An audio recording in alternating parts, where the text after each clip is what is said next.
Internet. We're live. I said that already, but I'm going to say it again. Welcome to Hoard the Dragon Queen.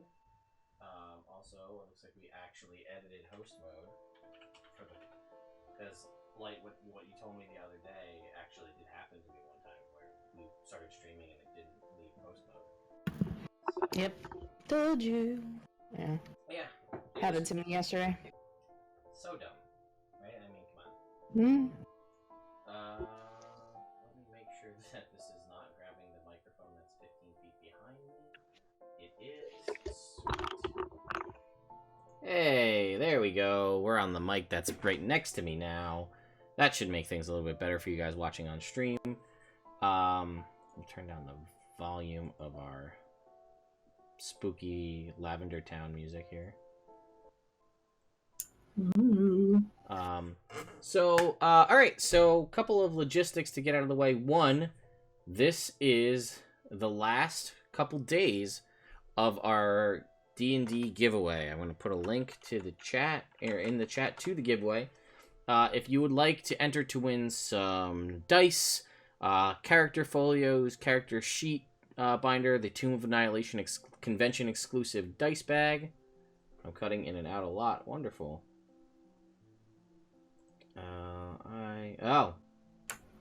Give it a sec.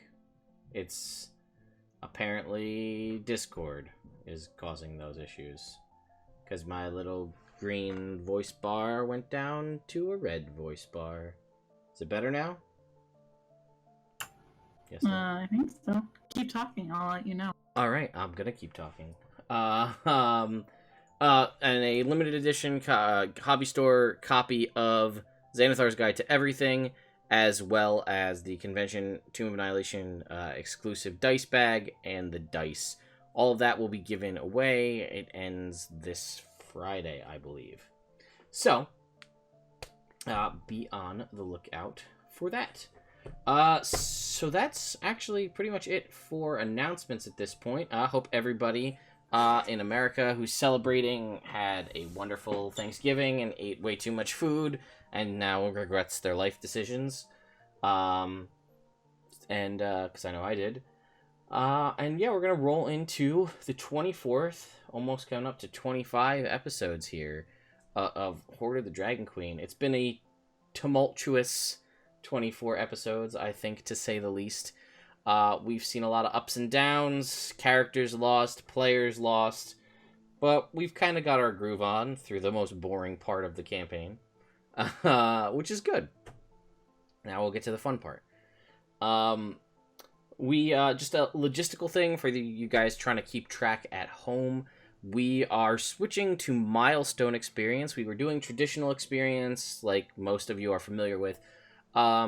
Due to, as Katie put it, the unique play style of the Belladonnas, we're going to switch to milestone as I think it suits them better. Just so that there's not a focus so much on doing things as opposed to getting things done, if that makes sense. Maybe? I don't know. We left our party last time at the Karnath Roadhouse, halfway between Waterdeep and Neverwinter. They were stabling their horses, looking all around, checking stuff out, and then they heard this, basically, there are creepy people taking all of these supplies out of the roadhouse to somewhere unknown. They ended up tracking several lizardfolk through a couple mile long underground tunnel that led them back into the Mirror of Dead Men, where they eventually came up upon a settlement of lizardfolk, where there was a what are we going to do situation, but they decided, you know what, let's just talk to these guys. Coincidentally enough, we all speak Draconic, so that was a good call, character decision, in a game with dragon in the name.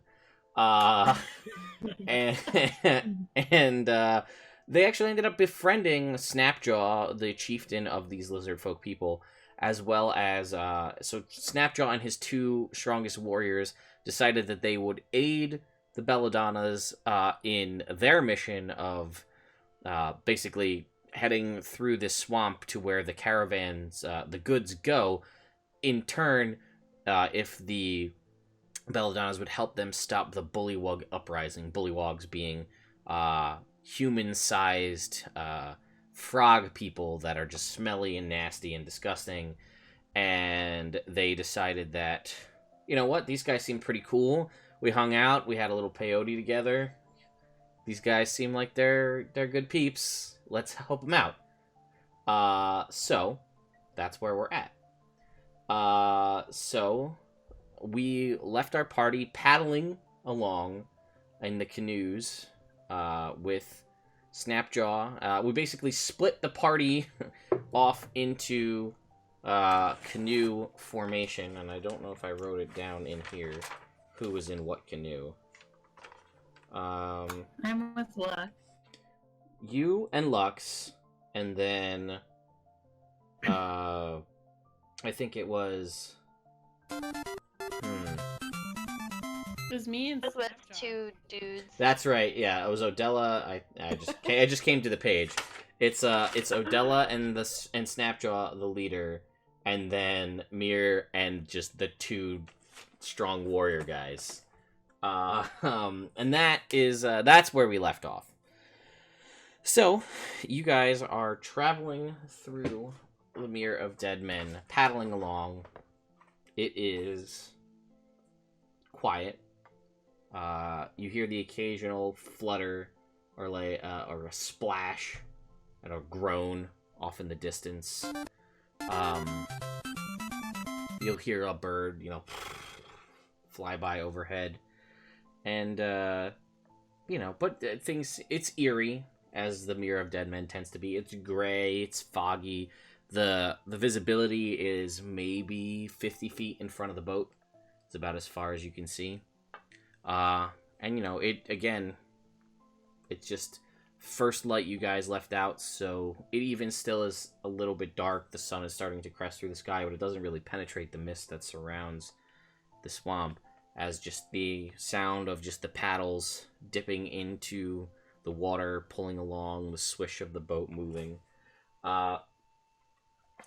At which point, you guys hear more splashing up ahead. You can't actually see where it is because of the visibility of the fog, and there sort of is like a mound of sort of like squishy, like not stable, but like floating.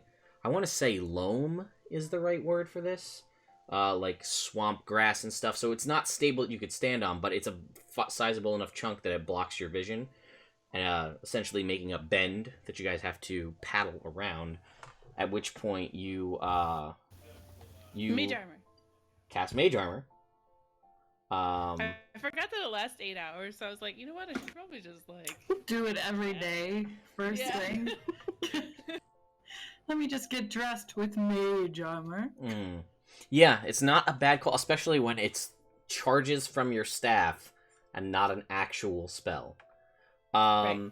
For those of you in the chat who are saying that the audio seems to be desynced, it seems like some people are saying that it's right on for them.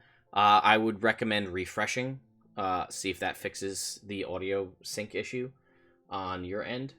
So yeah, you guys come around this corner, and you basically see ripples. Like as you come around this piece of loam, you see the end of ripples. Like when something hits the water, it starts off with a large chunk of ripples close together, and it like slowly ripples out further and further. So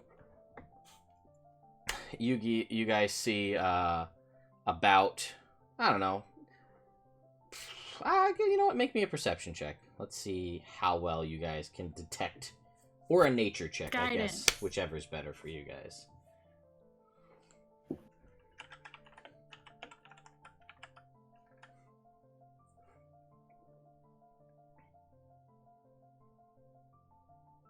$24. Okay. As good as the other rolls were fairly decent, but Roswin's 24 is up there. So, with your 24, you're able to tell that this has whatever caused these ripples was, I don't know, maybe I don't know, a minute, 2 minutes ago, whatever caused these ripples. Yeah. Guys, whatever caused these ripples, I give it 1 minute to max pass through here. Not a nature explorer, but I've seen some things. So, you guys do anything specific, or just keep going, or? I'm gonna keep going and just keep my wits about me. I would just keep an eye out. Okay.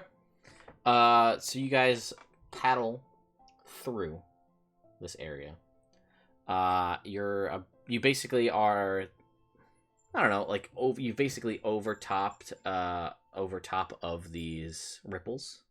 When you hear, not that, you hear just like I don't know if you'd actually be able to hear, but basically, yeah, I guess a muffled, yep,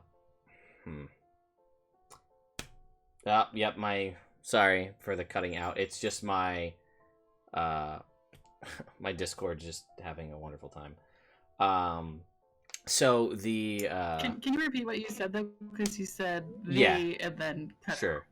out. Yeah, as you guys are moving through this area, you hear a very muffled, I guess it would sound like a muffled peal of thunder, I guess, if that makes sense. Like, very distant, very suppressed thunder or an explosion or something of that nature. And it causes reverberation and bubbles to shoot up from under the water, like all around you guys, and the waves actually start to get a little rocky. Like, you need to actually, you know what, everybody make me dexterity saving throws to stay in the boats as this happens. This is gonna be bad. I made it. All right. So as this happens, Odella is like not even fazed by this. She's just sitting. She's too alert at how dirty things are around her to be like she's too ready. She's ready for this. And basically, Roswin, you start to pitch over the side of the boat into the water. I would have tried to grab her. Yeah, That's go all ahead and make me an athletics check to try and grab Roswin. Hey, what? Athletics check? I can't. It's Discord. Exit out, come back in. I think it's It's just connection. Discord.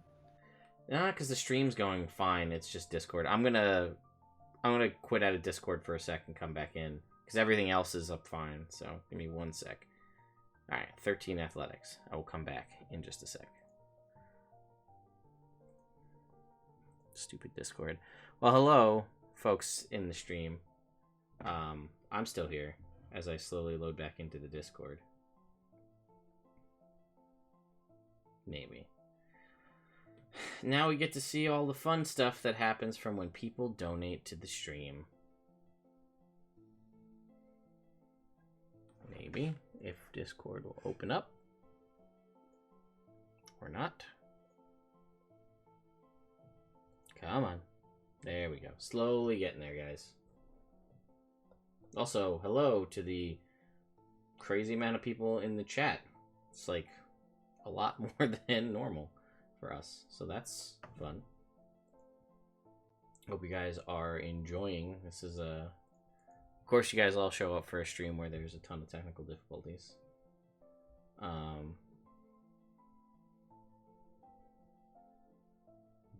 Just basically every Roll20 stream we do seems to have technical difficulties. Just seems to be the nature of the beast. Anytime, Discord.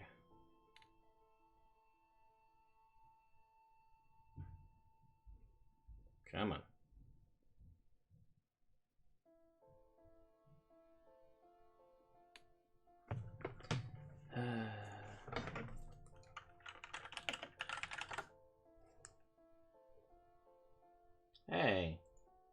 maybe. Hi. Hey, there we go. There. Yeah, so... Anyway, yeah, your 13 athletics check, you're able to basically grab her by the back of the blouse, armor, whatever, to catch Rosman so she doesn't go pitching over the side. If you guys heard any of that. Oh. Does it Nope. work? Great. Mm-mm. Discord, what? It got I worse. think it got worse. Why you do this, Discord? Well, you can just talk normally, and then we'll respond like 20 seconds later, and we'll just unmute the stream. Cool. Well, now it should be fine for the moment, anyway. Oh, nope, there it goes. Ah, this is really annoying. This always happens to us. I don't know what we do without technical difficulties. Can he just use the appear in audio? Possibly. But usually Since that he's is... always on anyway. That's... Yeah. I can. I mean, that's usually Let's worse. just try it. But we can try it. Alright, so I will mute myself in Discord, and I'll try appear in audio, although that usually is worse. So we'll see.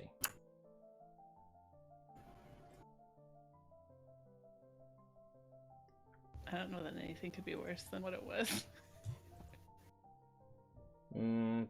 Don't knock it till you try it. Let's Ooh, see. that is worse. Told you. No. Yep, that's worse. I mean... I think it's just him. I think we're all fine. It's just his internet connection. Mhm. Yeah, I don't know. Like I said, it has no problem with the stream, which is the weird part. Because that should be more intensive than Discord. By a lot.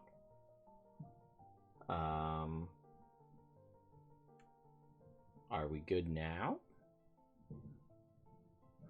Maybe? Yes? No? Mhm.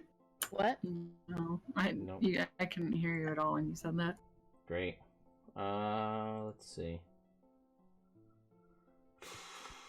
Time to just make up what happens. And I become a god. Yeah. Gonna say No no. DM here to tell me no. Alma comes back, everybody makes up, and we all give each other hugs and go home. No, we go to Mira and Odella's wedding, obviously. Right. Who's proposing? We should take a swamp bath. Who- You have a cantrip to like clean swamp water. Oh my god. And I can prestidigitate swamp water. Bit by bit, Odella cleans the swamp. I just. Yep. Yeah. God. It's wonderful. You're falling in. She gets out, starts cleaning her paws with her tongue, and then she's like, "Oh wait, what? Gross." Just shake it like.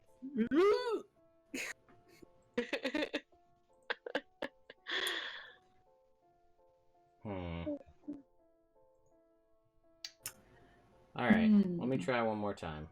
Let's do something. Okay.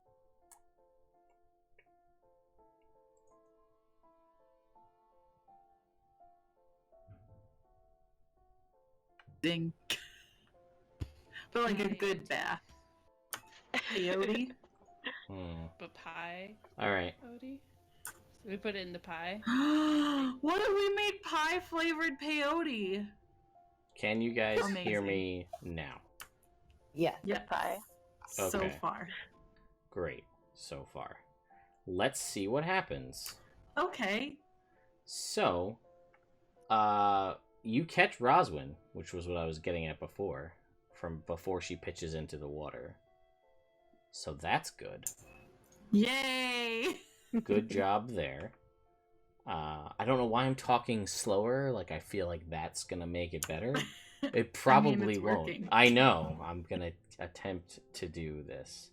So, as the thunder explosion, whatever it is, happens, you feel this ripple of water and everything beneath you. Seemingly that whatever this explosion was happened under the water, below you. At Guys, which I can prep water breathing. At which point, out of nowhere, in the back of your boat, Lux and Roswin, like you're in this canoe, right? That could sit 3 people. You guys are in like the front and middle. In the back, teleports a guy, a man, a human man in studded leather armor with a bow and a lute and some other things. And he's soaking wet, obviously, because he's come up from underwater. Clothes are drenched, hair is in face, just disheveled. There's some blood on his arm. He's bleeding a little bit. And he looks at you frantically, and he points at the water, and he points at you guys, and he points back at the water. His mic flies down off the side of his face that he doesn't even use. And then he says, "The big one shoots fire." At which point I'm going to need everybody to roll for initiative. That is not really what you would say. Yeah, at this point, when you will know what Ted the Bard has been through, you will know. So, Hey, pretty good initiatives, everyone. all right, let's get here.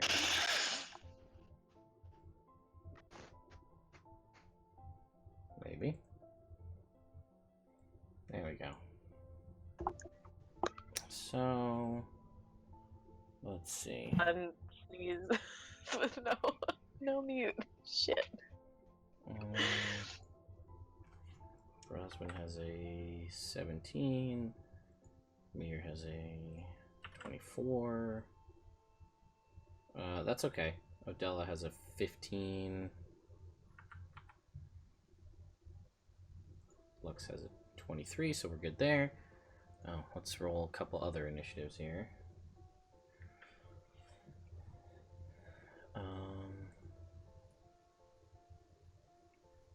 5 and a 14. Alrighty, so we've got a. This is. Come on. Even the die roller is slow. That's how you know things are going well. God, I can't wait for that new computer to show up.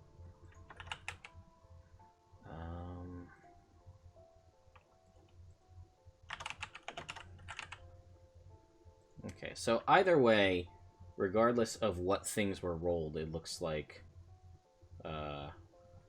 Mir's gonna be up first.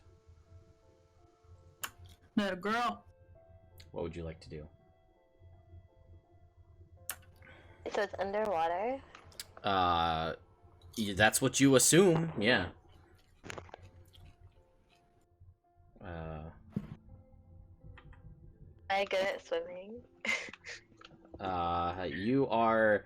I mean, none of you wear heavy armor, so that's a benefit for swimming. You don't automatically sink to the bottom. Okay. But you don't see. You see this human man appear in their boat, which was preceded by a thunderclap, or some sort of underground explosion. And then you see him point at the ground and say, "The big one shoots fire." And then that's what you've got. That's what you're going on right now. Since I've been in combat. So, yeah, what would you like to do? You currently don't see any. You see him, you don't see any enemies. Is there a tree nearby? No, I'm in the middle of the water. You're in the middle of the water. You could ready an action if you want to attack something when it appears. It's an option you have. Yeah. Was that what you would like to do?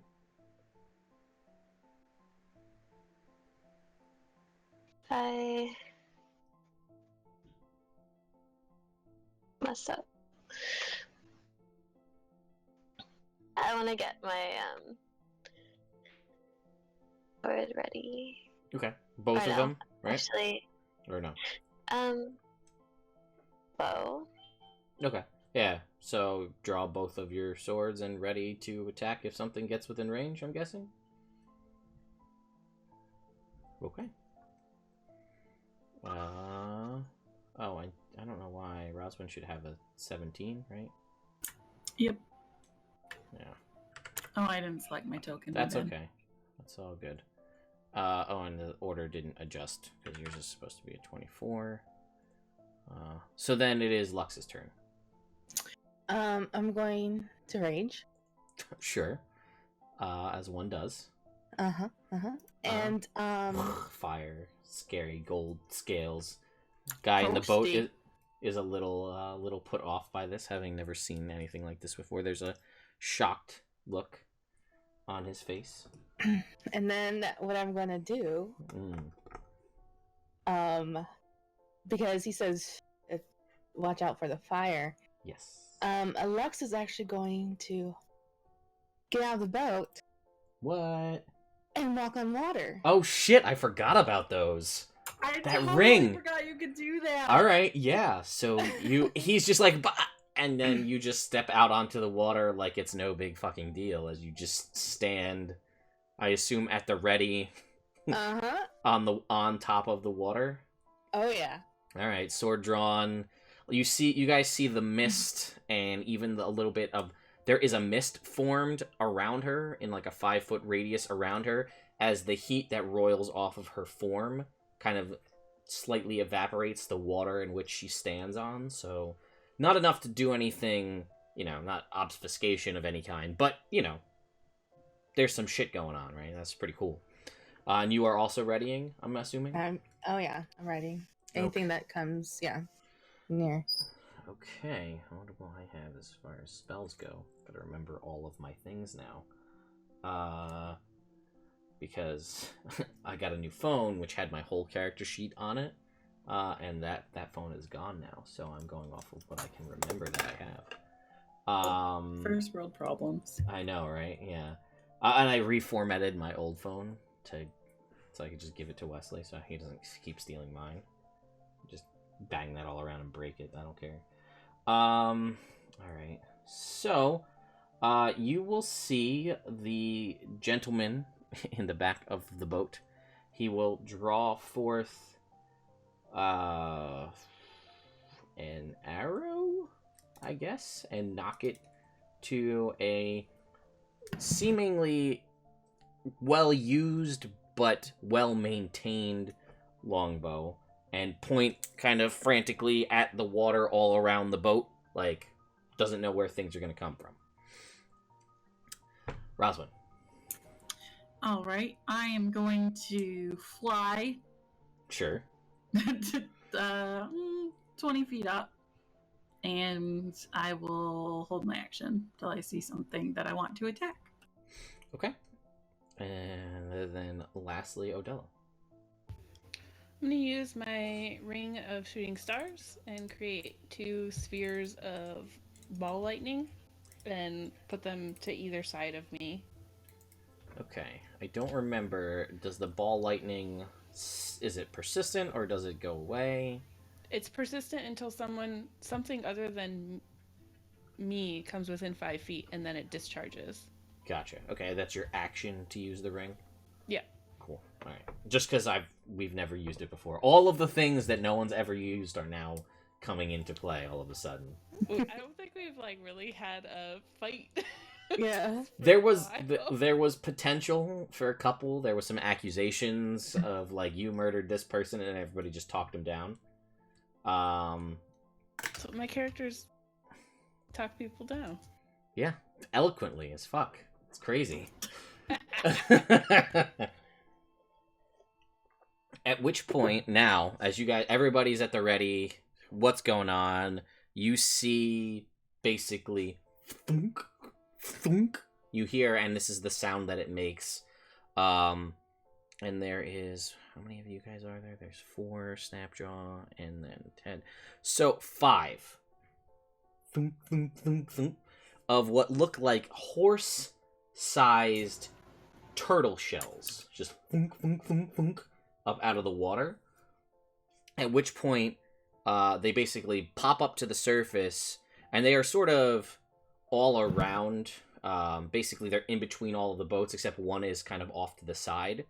So you've got boat one guy on either side, boat in the middle, and then guys on either side, and then another one that's seemingly bigger, more jagged, and more scarred is offset, at which point massive snapping turtle heads rise up from these shells and essentially will attack.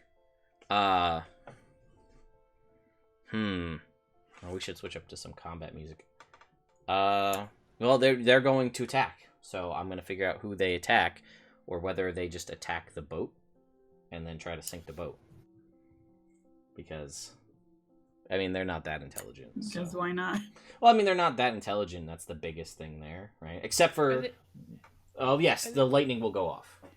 Okay, I was gonna say, where are they? Are they around a certain boat? They are basically around... because I'm assuming the way I'm picturing this is boat 1, 2, 3 kind of going in tandem with one another. You know, so no one's behind anybody else in case something happens. Right.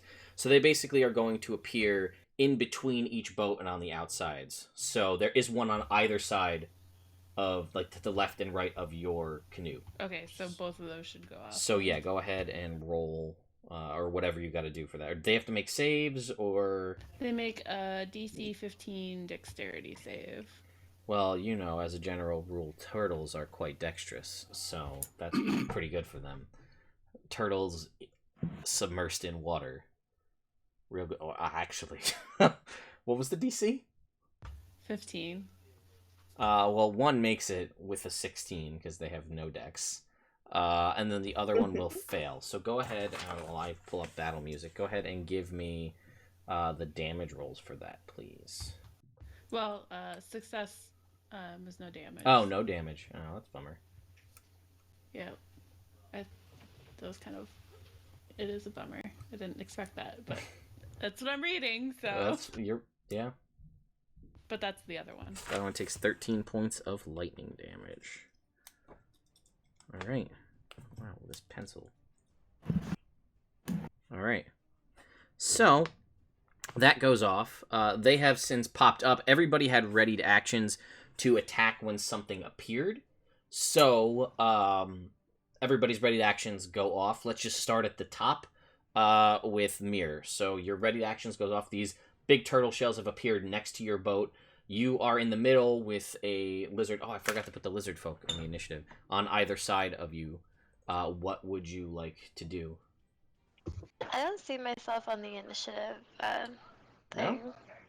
No? Did you? I do. Scroll up and down. I don't see her either. But... Really? Wait, what are you looking for? For Mir, I see her in there. Do you guys not see her? Oh yeah. You guys see her in the tracker though, right? Or no? I No. don't. No? Mm-mm. I don't see me either. Really? Yeah. I mean, I know why. Because you guys were on tokens, I think. And I'm on a different map. Hang on. That's probably why. Let's see if this changes it. Well, anyway. Mir, it's your turn. You are nearby two of these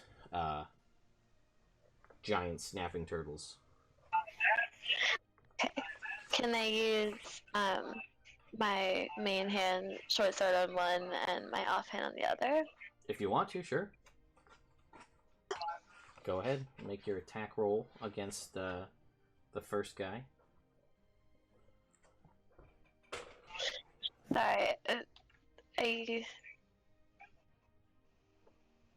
I only see my offhand. Is it the luck blade? Yes. Okay. That is an 11. An 11 is unfortunately going to miss. These turtles in the water. So that's a no-go. So that misses, but you can go ahead and make a strike at this one or the other one if you want with your offhand attack. I'm gonna make a strike at the same one with my offhand. Okay, so go ahead and make me an attack roll. Uh, you bring down the short sword and it thunk off of the armor on the back of the you basically hit the shell, and it bounces off. Unfortunately, you didn't not high enough to get through snapping turtle shell armor. All right. Next up is Lux. Your ready to action goes off to make an attack roll. Yep. I aim to attack whatever's near me. Okay. So there is you are you're basically right next to one as you stepped off, so you can go ahead and make an attack on that guy. Reckless or not, I should ask, I guess, right? I wouldn't. No. Okay, fair. 12, kunk, you crack onto the shell. It puts a little dent into it, but it doesn't seem to do enough to actually break through the shell itself. Okay. You got another attack.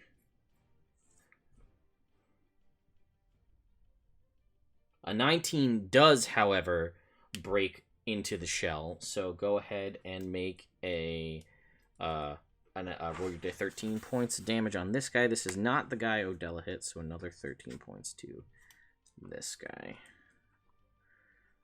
Alrighty, so let me just draw this out in my brain so I can see who's where.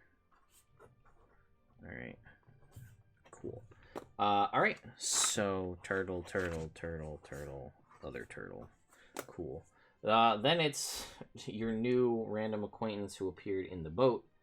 And he is going to launch an arrow at the one that you just shot, Lux.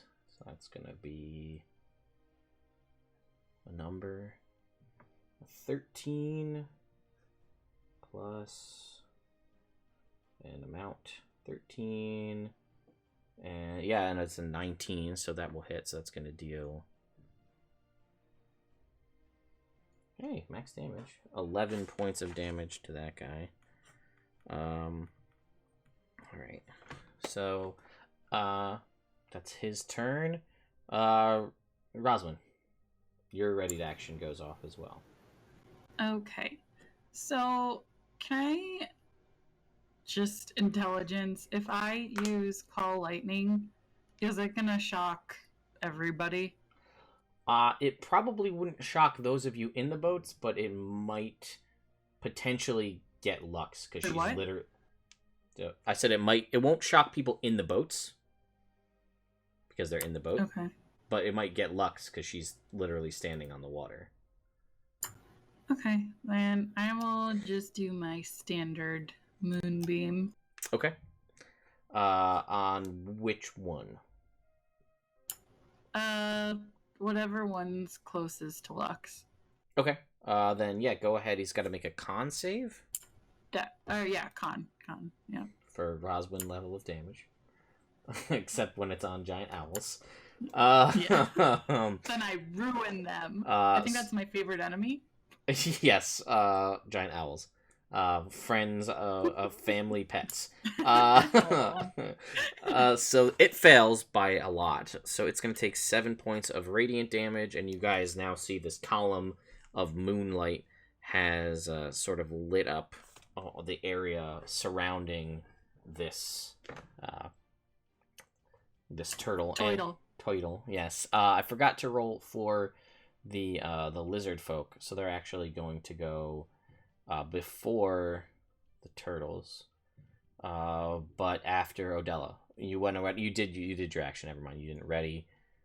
So then we've got the lizard folk. They are all going to just attempt to attack these turtles with. My monster manual's not here, so they're just gonna attack with whatever I say they're gonna attack with, which just go start with d20 rolls. We got 3 of them. 19. All right, off to a good start. 16 and a 7. So they are going to hit with their battle axes that they totally have. Wow. I know, right? They are. They're good like that. Actually, oh wait, they're in Roll20. I can grab them. Hang on. Let's see. Roll 20. Why you do this? Oh, and they do have they have multi-attack, so that works out in your guys' favor. So that's gonna be with heavy clubs, not battle axes. So we've got so they're gonna go for one of the guys that got hit with the chain lightning. So the guys in Mir's boat are gonna go for the chain lightning guy. So the one guy's gonna hit twice as he brings his club down, trying to crack open the back of the turtle shell. And he's going to actually deal a decent amount of damage. 14 points of damage to that. Then the other guy misses once. And then he's going to miss again. Then it's Snapjaw's turn. Snapjaw is going to miss. And miss. As he goes for the one that was also hit by the lightning. He does not get that. Then it's all of their turn. All of the turtles' turns. So, one of them is going to attack you, Lux, because you're right next to it, and you cleaved into its back with a sword. Turns out that people don't like that. Mm-hmm. It's gonna roll a 3, so it's gonna just, like, miss you completely. One's going to attack one of the guys in Mir's boat. He's gonna roll a 9. Yeah, so he's gonna hit. He's going to roll his damage against one of the lizard folk, one of the strongest warriors of Snapjaw. And he's gonna take 21 points of damage as he gets chomped on. And he does not look good. This lizard folk looks like he is hanging on by a literal thread. As the other one's going to attack. Yeah, it's going to attack you, Mir, the other guy. We'll see what happens. Oh, good. We'll see what he does, how he rolls. Whenever it decides to update in the die roller here. Nope, guess it decided it didn't want to. We'll try again. Does a 16 hit your armor class, Mir? No,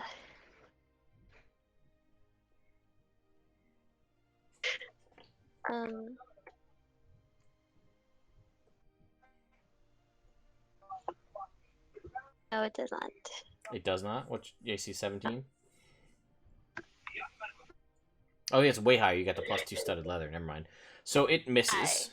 So that's a miss. That's that one. That one missed. That one bit the lizard folk.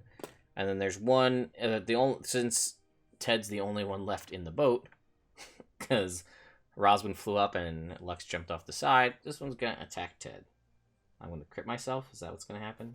No, I'm not. But I'm gonna hit myself, and then I'm gonna deal. Stop hitting yourself. Oh, I know, right? Good one. I'm going to deal 18 points of damage to myself. I'm not so happy right now. Actually, hang on. Maybe I'm not. Let's see. Actually, Ted looks at the turtle and says, "Tonight I dine on turtle soup." And it's the words that cut into the turtle's brain, and it misses because he subtracts the damage by 8. Or the hit by 8, using one of his bardic inspirations. So that's gone. Then it's the big guy in the back, the one who's sort of off from the rest of the group, and he pops up and his head, and from his eyes shoot beams of fire at everybody. So I'm going to make attack rolls against the whole group. So let's see. Starts off with Ted. Is going to get a 17. Yeah, unfortunately. So that's going to hit. Ted's going to take none of the other damage, but he is going to take, let's see, 4 points of fire damage. All right. Then one's going to fire at Roswin. with a natural 1, which now I need to go grab the cards because the turtle rolled a natural 1. With He's his about to fire cook himself eye into rays. turtles. Yay! I'm the one that they should be hitting me anyways. I have resistance. Yeah, well. Monster manual. Yeah, well. I'm just gonna fly away from everything. So, Bye bye.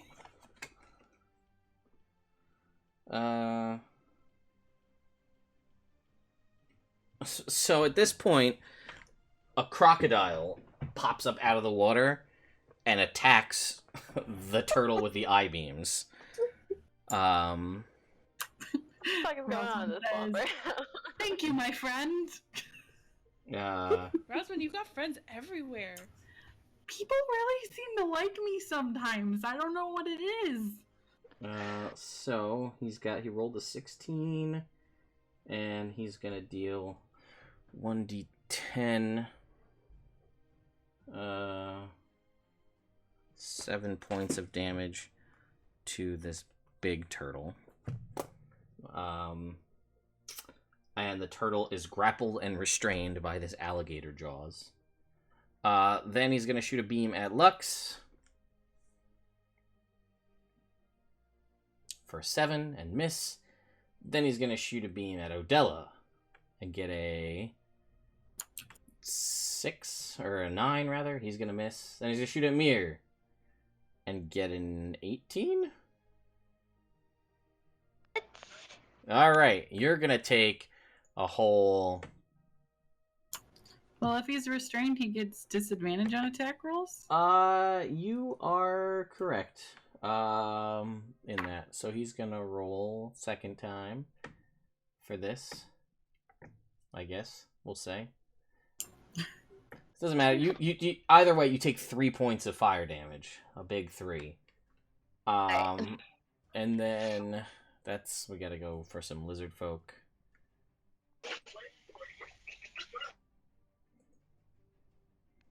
Come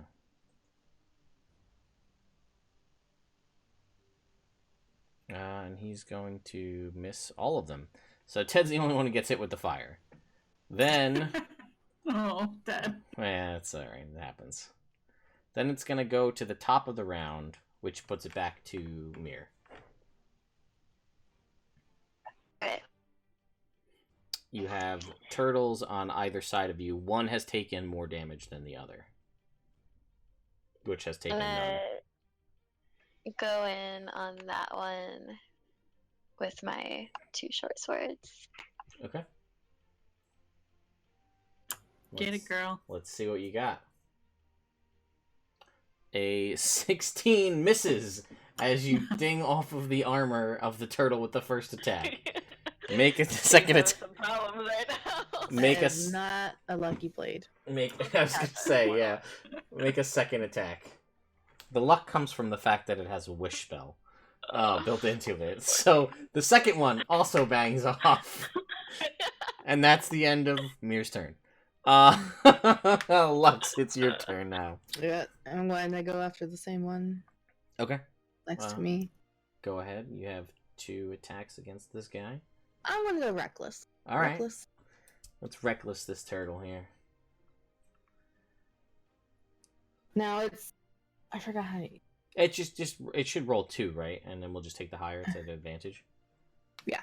Yeah, 24 definitely hits. So go ahead and roll your damage. 7. Yeah, that's more like it. 17 points.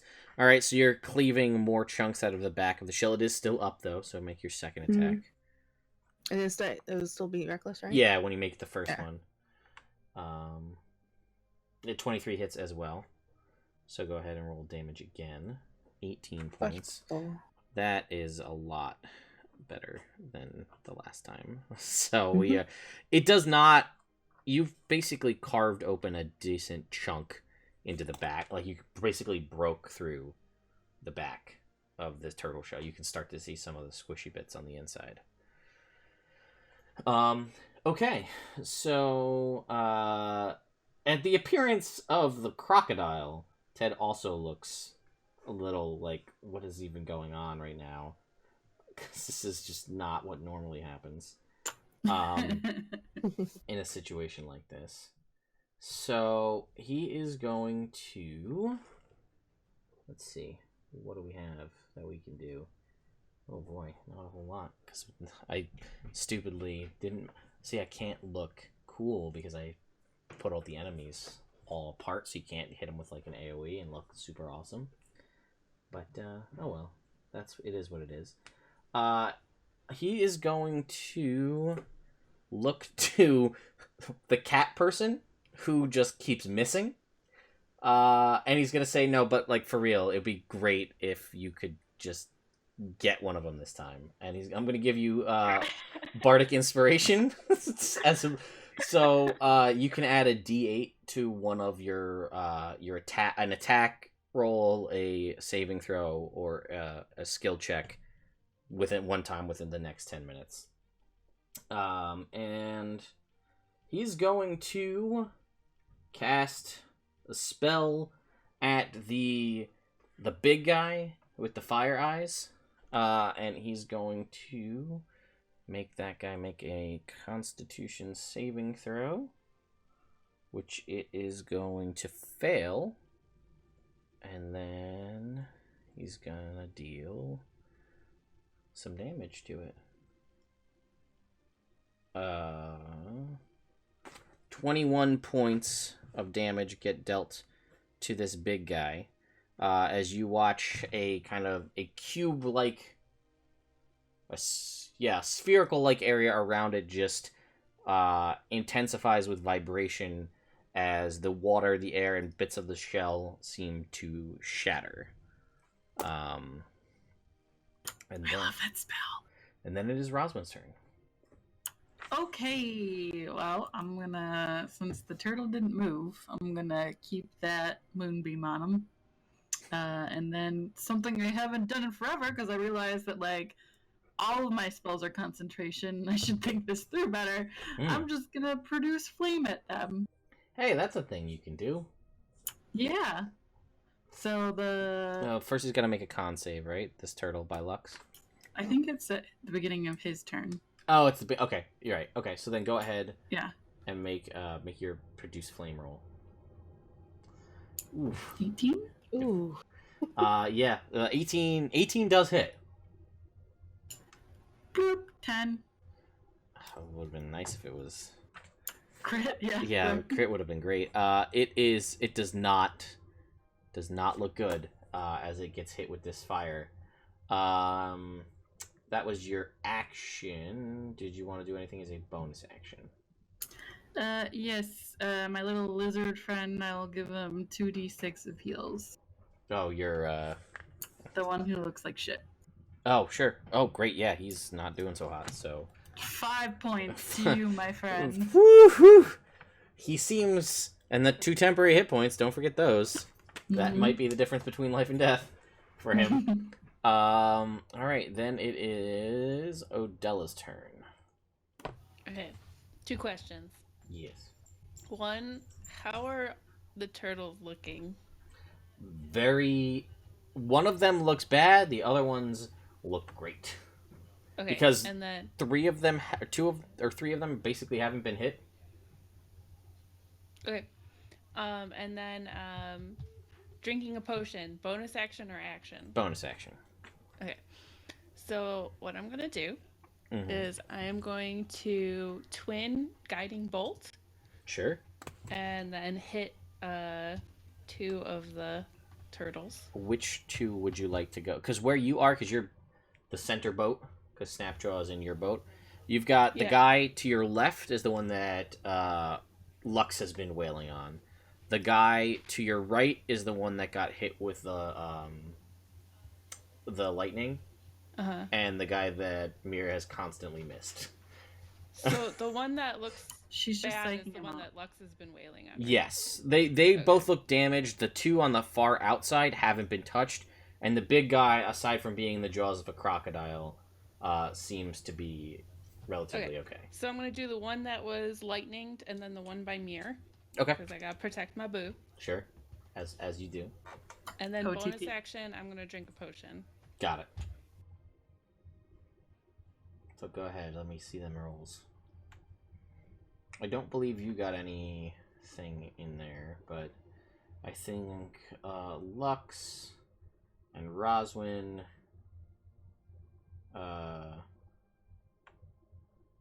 You guys got okay, yeah, 20 definitely hits. Go ahead and roll the damage.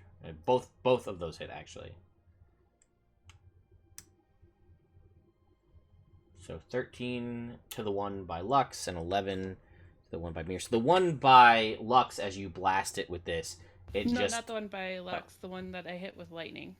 Oh, okay. I'm sorry. So the one... Oh, they're both at that one? Or... No. You said the one that I hit with lightning, and then there's another one that Mir's been missing. Which is the same one. Sorry. That's the same one. Oh. Well, then another one that's not the one that Lux has been hitting, because I feel Gotcha. like Lux is Okay. just going to take care of it. Sure. So the one that Mir has been missing, which is the one that you hit with lightning, takes the 13 points of damage, and it is glowing. And then we'll just say you grab one of the other ones as well, and that one takes 11 damage, and it is also glowing. And then, as a last little, after I drink my potion, Yeah. I breathe, like, smoke comes out of my nostrils because I just drank the potion of fire breathing. Okay. Very cool. Lux and Roswin, you both have a +1 on all your rolls for the stream. I will say to you, Light, you actually got a second donation to give you a +1, but it's only 1 per stream, so you can gift that to someone else if you so choose. I will gift that to our kitten. Okay, so Mir not only... And +1 and bardic inspiration. Yes. If you don't hit it at your next try, I don't even know who you are. I'm out of the club. You're out of the Belladonnas. Alright, so next up is the lizardfolk. Basically, Snapjaw is going to wail on the one of the ones that you just hit. Odella, so we'll see how he does with his attacks. Advantage. Yes, which is great because that was a 1. And then an 18 will hit, so he's gonna roll his You know what? Snapjaw's he's better. He's a shaman. He's gonna get a little bit. He gets the D8. I decided. Good job, Snapjaw. Snapjaw made a bone battle axe.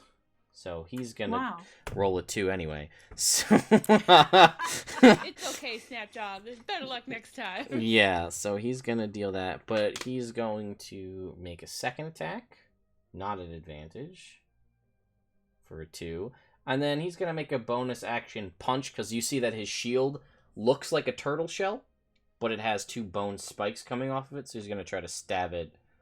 This is more for psychological damage to the turtle, but he's gonna miss. Then the other 2 are going to wail basically on that same one. Because their leader went for it, and they said, well, why not? And they're just whiffing like crazy. Alright, so that one's gonna hit. So they're gonna deal an extra 6 points. Okay. So that is all of the lizard folk. Then it's the bad guy's turn. Oh man, Ted the Bard got a fate die. Look at that. That could be really bad because I think I have some crits as me. So, like, as the DM, just be like, and Ted looks great. Look at him go with all these crits he's had saved up that he hasn't used against the players. He just seems like he can't fail. It's crazy, right? So one of them is going to attack you, Lux, the one that you've been like smashing apart. And he's gonna wait, Moonbeam. Oh, Moonbeam, you're right. Actually, maybe he doesn't, because first we'll just use that 10. So his DC, he's got a 12. That fails the DC, right? Mm-hmm. So go ahead and roll your Moonbeam damage. 9. So he goes to bite you, and he's like, "Oh shit, Moonbeam!" And he dies because he had 9 health. He had 9 hit points left, and he just just enough. He sinks down, and you see the bubbles come out of the back as that you've damaged it. Now he's basically filled with water, so his shell doesn't float, and he sinks to the bottom. I got you, Luxy Poo. So he's dead. One is going to attack you, Odella. We'll see if he does anything. Maybe. Oh, yeah, he's got a 25. 25? 25. I can't even shield that. Yeah. And then he's going to deal some damage to you. Yeah. Giant snapping turtles, man. He's going to deal to you, Odella, 16 points of slashing damage with his bite. His big jaw. This guy's dead. One's gonna attack you, Mir. Actually, no, he's not, because he doesn't find he's not threatened by you at all. He's gonna attack one of the lizard folk in the boat because he's not threatened by the rogue. And he's gonna hit and deal. So this guy, he just basically bites in half the lizard folk that you didn't heal, Roswin. So the one that you healed the guy for 7 hit points, he goes for the other one, and just his big old massive, and I don't know if you guys are too familiar with what a snapping turtle jaw looks like, but he just in half that lizard folk, and he is dead. Oh, gonna have to have a funeral later. And then the other one's gonna attack Ted, and here's where I rolled a crit on myself. Maybe. No! Hey, I missed myself. Yeah. But then it's the big guy's turn. And he's gonna roll a d6. And not get his eye beams back.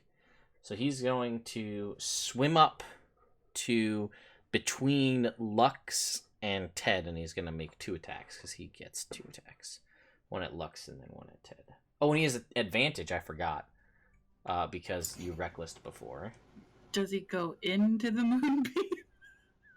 No, he's smarter. He goes around. What a loser. But he's got a 19? That misses you, right? Like, No, my AC is 18. even with the bonus for raging? Doesn't he get a Yeah. +2 from raging for the dragon scale? That is important. This is a big... I don't know. I had it up here, and then I think it got changed when it's normally 18, it's +2 while raging. So he bites down and is blocked by the dragon scales. There we go. He's gonna try to bite Ted, and he's absolutely going to hit. This is not gonna be he's gonna maybe not hit. As Ted subtracts 2, he's gonna hit. With the failed cutting words. And this is gonna hurt a lot. 24 points of damage. That is not a nice amount of health for me to have at this point as a bard. Alright, Mir. Should we decide if we revivify Ted right now, or... Listen, I'm not doing the worst. I've got like half health.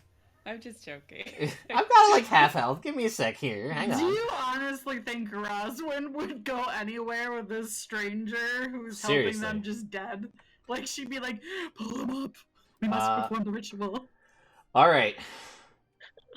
Mir, you have a Okay. +1 on all your rolls. You have a Okay. bardic inspiration die. And you have... Okay. You can use your fate die to add advantage. Do it. So there are 2 turtles. One has you have advantage. Actually, one you have advantage on anyway because it's glowing, so you can make that attack at advantage for free. Okay, I'm gonna attack with advantage. Yes. So go ahead and make that attack first. So And a 17 actually hits. Go ahead and roll your Yay. damage, and this I'm so proud. because there is one barely alive lizard folk in the boat with you, you have sneak attack. So go ahead and roll your damage. Mind you, this guy has not been touched. 24 points, not too shabby. 25. 25 points, right? Because of the luck donation. So you have another attack. Inspiration. Okay. So we'll make your attack on. Are you attacking the same guy or the other guy? One. Okay. Go ahead and make your attack roll with your offhand. Let's see how you do. A 16. Oh, you wait. A 17. You have a 17. Because of the Okay. +1. 17 is enough. So you actually hit. So go ahead and roll your damage. With advantage. No, it's just a damage, no sneak attack. So you hit. So go ahead and roll the damage for the offhand. So 3 points. Good. Hey. 4 points, right? You're right. points. You're right. 4 points. Thank you. Keep me honest on that, guys, because I will forget. Okay. Good turn. Much better than before. With a little help from my friends. Yes, and the internet. So, Lux, it is your turn. You have you killed the one guy. The moonbeam is there, but the turtle is not in it. This is the big guy who is shooting the beams of fire from his eye. He is within. You can basically get to him easily and hit him or go somewhere else. Oh, No, I'm gonna go after him. after the crocodile bit him, by the way, I forgot to say, it left. Okay. It just came up, bit him, and then was like, "Peace out, I'm gone." Alright. Good. I'm going to reckless attack this Sure. one too. Go ahead. 20 hits. For 14. 14 points. Good call on remembering that. And you got a second attack, so go ahead. 14. That's... A It'll hit. 14, unfortunately, is a miss. So, okay. Anything else? No, that's it. All right. Good turn, nonetheless. Then it is Ted's turn. This guy is right next to him in the boat, and there's a guy on the other side of the boat. This is not a great scenario here. I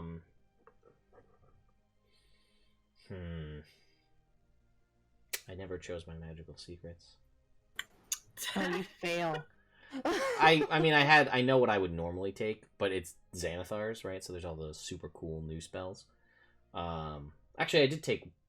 Well, no, that was a bard spell. All right, sure. Why not? This worked in one of the Drizzt books, so let's say it works here too. He reaches over the side of the boat and points a finger downward, and a tiny little bead of red light goes boop down under the water, and then, different to the explosion from before, there's an explosion. And I'm gonna make these guys make dex saves. And there's just a massive, for the moment, there is everybody's sort of blinded as mist roils all about. Thank you, Laura, for handling that. No, Liz, you're fine. It's just the two turtles gotta make it. You don't have to make a dex save. I would have got. You would have gotten it, though. Good job. This is not like the attack rolls from before. So, actually, both turtles will fail. And they will take...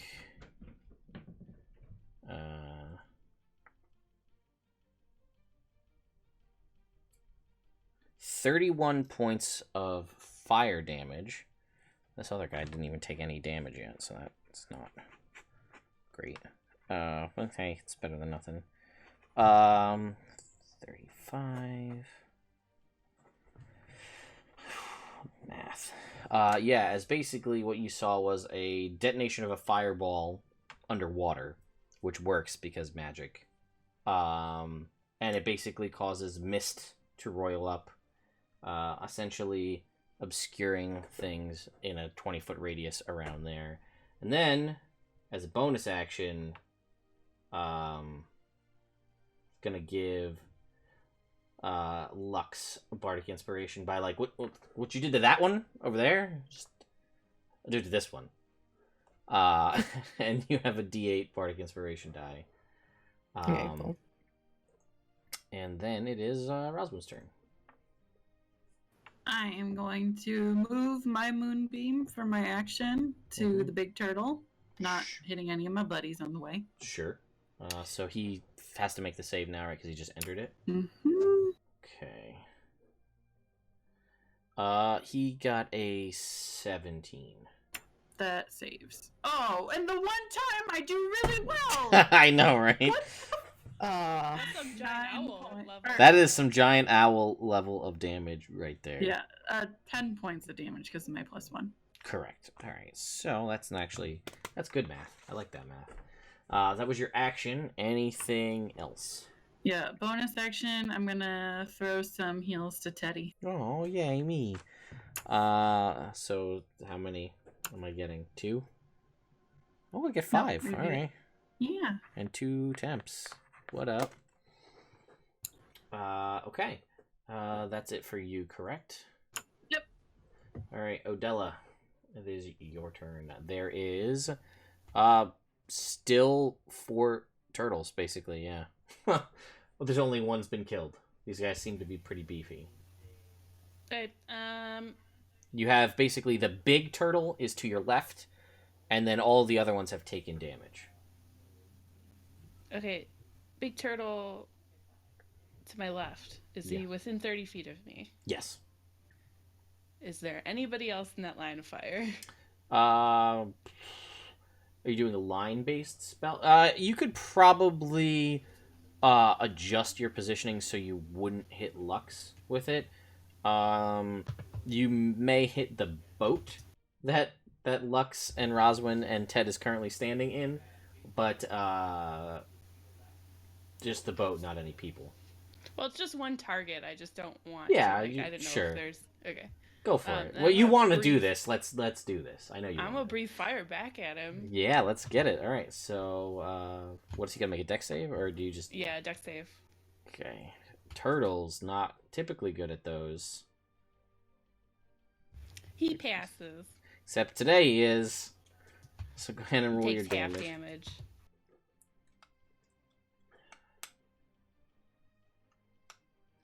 So he's gonna take 7 points.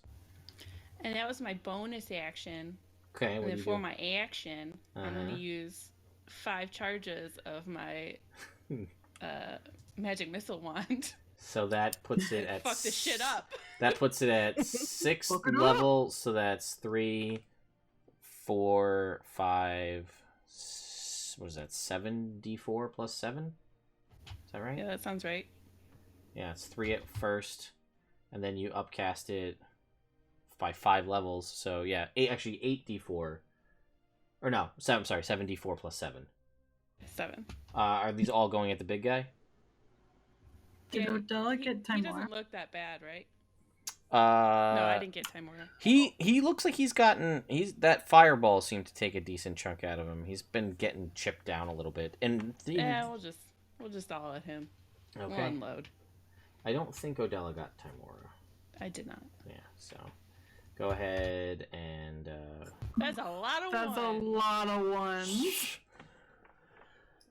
the wand points out, and the bluish, or what color were your magic missiles? It's a wand. So I don't know if you had preference to this or not. I think they're blue. All right, yeah, I think that's what they. We'll say that they're blue because it's a wand, right? It's not your magic missile. Yeah. But basically, these balls of these bluish darts of force energy just into the back of this thing, and it takes. Unfortunately, there was a lot of ones there. 22 points though is no small amount, so it does not look great. The big guy. That was your action, and you used your bonus as well, so you are good. Yep, I'm done. Okay, then it's gonna be Snapjaw, and Snapjaw's one remaining warrior. Snapjaw is going to swing at the guy in between the boats here with a hit, and then a miss, and then a shield stab, which is also a miss. So he's going to deal 7 points of damage to that guy, who is still alive. And then his other guy is going to sit up, push some of his intestines back in, and try to do the same. With a miss. And another miss. Yeah, it seems like the guts hanging out just don't do good for for the attacking part. So then the big guy Lux is gonna turn around and go for you. You didn't reckless, did you? Or did you? Yeah, I did. Alright, he's gonna have advantage on his attack rolls. He's gonna get well, Adela, I was gonna say, yeah, the guy got bit in half. That's pretty seriously injured. He's gonna get a... Sorry, lizard folk. Yeah. He's gonna get a 20 on the nose, which is your AC, correct? Mm-hmm. Alright, so this guy is gonna deal... It is slashing damage, so whatever I do is gonna be cut in half because you're raging anyway. But, it's gonna deal 22, so 11 points of slashing damage to you. And he's gonna do it again.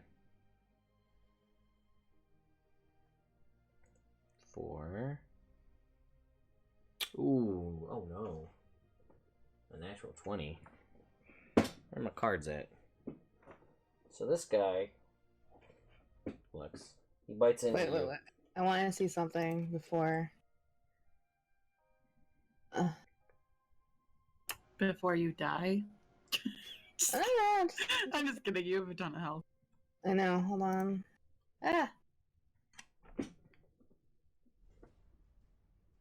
Can I use a fate die? It would have been before I rolled. Okay, then never mind. But yes, you could have. Actually, don't worry though. He didn't. The crit card that he pulled didn't do double damage, so it does regular damage. But you take. Actually, this is not going to matter to you. We'll see. Make me a Constitution saving throw. He's still going to deal the regular damage. So I'll roll that. Which is 18 points, so that's 9 points. What a champ. And you're fine. Had you failed, he would have chomped on your lip and split your lip open, which doesn't really affect you too much, but it does make spellcasters can't have a chance to mess up verbal spells because they can't speak. Was he trying to kiss you, Lux? Yeah. It's very weirded out. Well, by she's me. in dragon scales. He's like a turtle guy. Maybe he thought there was something there. She's like No. a warrior goddess.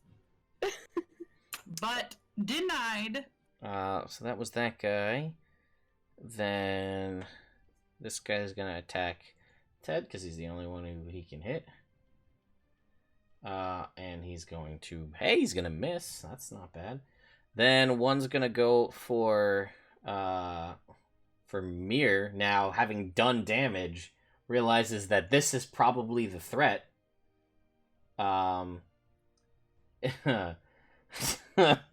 As a 21 to hit you, Mir. So I know that Yes, hit. it does. So we're gonna roll some damage for you here. 17 points. I will remind you, because I'm being nice, once we get out of this encounter and move on, I'm gonna basically stop being the guy who gives you hints all the time as much, but you can uncanny dodge to reduce this damage by half. Is a thing you can do as a rogue. Obviously, I'm gonna do that. So you'll take 9 points of damage. And then one is going to attack the other lizard folk because that's what he's going to do. Oh no. The other lizard folk, Snapjaw's other warriors, scissored in half and pulled into the water. Mir, it's your turn. There's a guy on either side of the boat. Hurt? They're both been hit. One more so than the other. I want to attack the one that seems in worse shape. Okay. Yeah. Go ahead and make your attack. Use my fate die. So you for have the win. advantage. Go ahead. So start with advantage.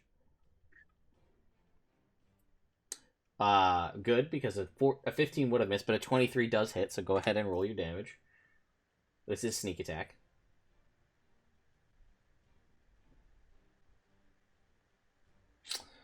$20 points is exactly what he had HP-wise as you skewer this one turtle. He, again, sinks to the bottom, cracking through the back of his shell. He fills up with water, and he plummets to the depths below.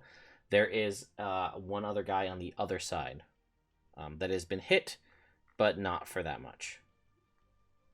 Okay. I want to hit him with my offhand Sure. short sword. Go ahead. A 12 will miss. You have Bardic Inspiration if you want to use it. You don't have to. I do. All right, so go ahead and roll a d8, and God. it'll add to that 12. We'll see if it turns that into a hit.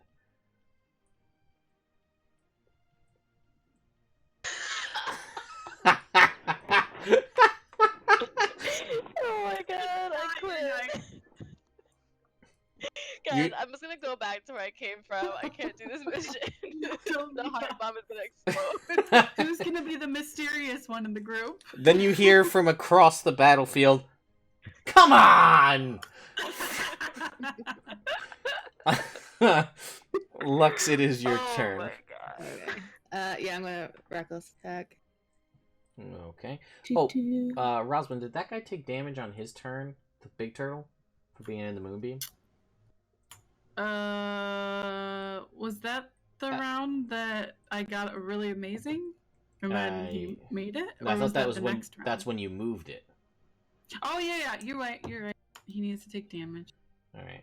Hang on, Light, because this may change what you're going to do. No problem. So he's going to make a con save, which is a number, not a fail. Alright, so actually, as you're about to strike this, seems as if the fates themselves remembered the damage that Moonbeam does, as this turtle gets incinerated by this radiant beam of moon energy, and it is destroyed. However, even with the cracks and things, you realize you haven't been able to crack through the shell on this guy, and it stays floating. It's dead. There are two. There are two basically on the opposite side. There's one. You could make it to either one. There's one that is on the left side of your boat that's been attacking and pretty much missing Ted every turn, and then the one on the other side that just chomped the two lizard folk in half. You can make it to either one. I'll go to the one that's been chopping the lizard folk. Go ahead. So you can. Yeah. And then reckless. Absolutely. Go ahead and make me your attack rolls. 16 on 4. Oh, you have Bardic Inspiration. Yep. That's what I'm going to use. Is it 8, right? Yep, which actually you need to roll a 1. So you roll an 8, so it's fine. You definitely hit. So go ahead and roll your damage on this guy. 14, and then 1 more on this guy as well. Still at advantage. 22 also hits for 16. Yeah, basically 17. this 17, good point. And that was 15 before. So that's 17. Yeah, this guy is basically, he looked relatively healthy before, and you just basically made that change pretty quickly on this guy. So that's it for you, correct? That is it, yes. All right, then it is Ted's turn. There's one guy next to him. You've moved over to that other guy. Seem like you've got that relatively under control. So he's going to cast a... Yeah, I guess we'll go with a Shatter on the guy that's next to him, who's only taken the fireball damage. So the guy fails with a natural 1 on his con save, so that's a good start. We're gonna roll 3d8 thunder damage on this guy. 14 points of thunder damage to this guy. Alright. So he is still up. And then that is 1, 2, 3. Save the last bardic inspiration just in case. Okay. That is Ted's turn. Then it is Erasmus' turn. I'm gonna move my moonbeam to the one by. Do the one by Odella. Okay. 13? Uh, Or 14, rather. Would be the full. and he's got a 16 as his save, It passes, so 7 points. which is unfortunate because he had 14 health. Like this. Anything else? No, I'm gonna save my last Fey heal for emergencies. Fair. Odella, there are 2 guys left. One looks pretty rough. But yeah, the other one looks damaged, but not as bad as the one, if that makes sense. Where's the one who's not as damaged? That is over by on the other boat, on the opposite side to the left side of the boat that Ted is currently standing in. Okay, so bonus action, I'm gonna fire breath towards the one that's like right by me that's damaged. Sure. That just got moonbeamed. Yep.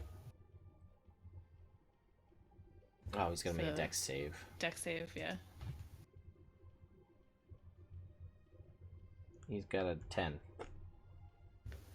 He takes 15 points damage. So you burn through this guy. There's one guy left, and you still have your action. I do. What magical thing am I gonna use? Because I got so much shit. I don't know. Let's see what you're gonna Throw use. a lion on top of it. Just kidding. I feel like that's a little much. I'm feeling extra. Lion. It drowns. Sure. I'm going to shooting stars him. He needs to make a dex save. Okay. This is new. We haven't tried this before either. Yeah. He's gonna roll an 18. I'm reading it, sorry. It's okay. I do this thing. Let me tell you what it does in just a second. Okay. So does it make a dex for each one that I do? You tell me. Because I'm doing 3 charges of it. So there's 3 different motes. This isn't, but it doesn't say how many dex saves that they have to do. If it's Hang just on. one or if it's... Let me open it up here. Let's see what it says.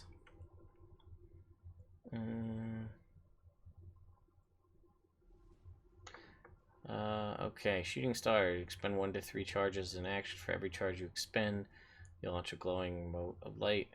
Each creature within a 15-foot cube originating from that point is showered in sparks. Must make a DC 15 dex save, taking 5d4 fire damage. Yeah, that's 3 dex saves. Do you have enough Okay. charges left? Because you did ball lightning already. Yeah, it'll leave me with 1 charge left. Cool. Alright, so he's got to make 3 dex saves. So, let's see here. We've got a 3, a 20. And the 18 from before. Oh, was that from before? Okay. Yeah, you already rolled. Alright, so 18, 3, and 20. So 1 fail, 2 passes. 13. Does he take half damage? I didn't read it, sorry. Half damage on a successful. So that is 7, 8, and then... Alright. Guy does not look good at all. Okay. And then it is the lizard folk's turn, which is now just Snapjaw, who's angry at this. Get him! He Give him Snapjaw. remembers that he has a swim speed, as does the DM.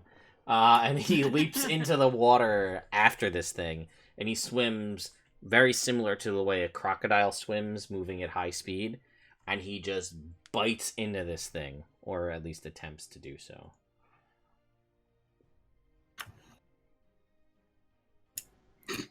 He's gonna try again. Oh, yeah. Yeah, it's got 1 HP, so he tears the thing's throat out. He's been seemingly, thus far, he's been very civil. I mean, as far as lizard folk, as what you interpret lizard folk to be, he's been relatively civil. Not kind of even though he is a tribal shaman and a leader, less primal, I guess. And yeah, here he just like his eyes kind of go from a wider, kind of almost ovaloid shape to a very lizard-like thin pupil, as he just seems to tap into that historic just lizard folk rage and just rips this thing's throat out and just shakes it, and then it also punk, sinks to the depths, and then he eats the rest of it, right? He chews it up because he took a chunk out, and he's a lizard folk. He's not an idiot. He drinks it, or he eats it, and then he swims back over to the boat, and just gets in like no big deal to you, Odella. I prestidigitate him. He seems a little like it's a little off-putting at first, and then he's just like whatever. You guys are bros Afraid now. that he's gonna shake like a dog. I'm perfectly clean. I don't know what you're talking about. All right, and the combat comes to an end, as all. Hey, whoever needs healing, come my way, because I can't do far-reaching heals. Do you want me to rub my rod on you? Heal you so you don't have to waste a spell slot? Oh my god. Sure. What I'm gonna do, because if I heard her say that, I am actually gonna pull out a cone. Yeah, there we go. Finally. And yeah, I want to heal myself with it. I want to, yeah.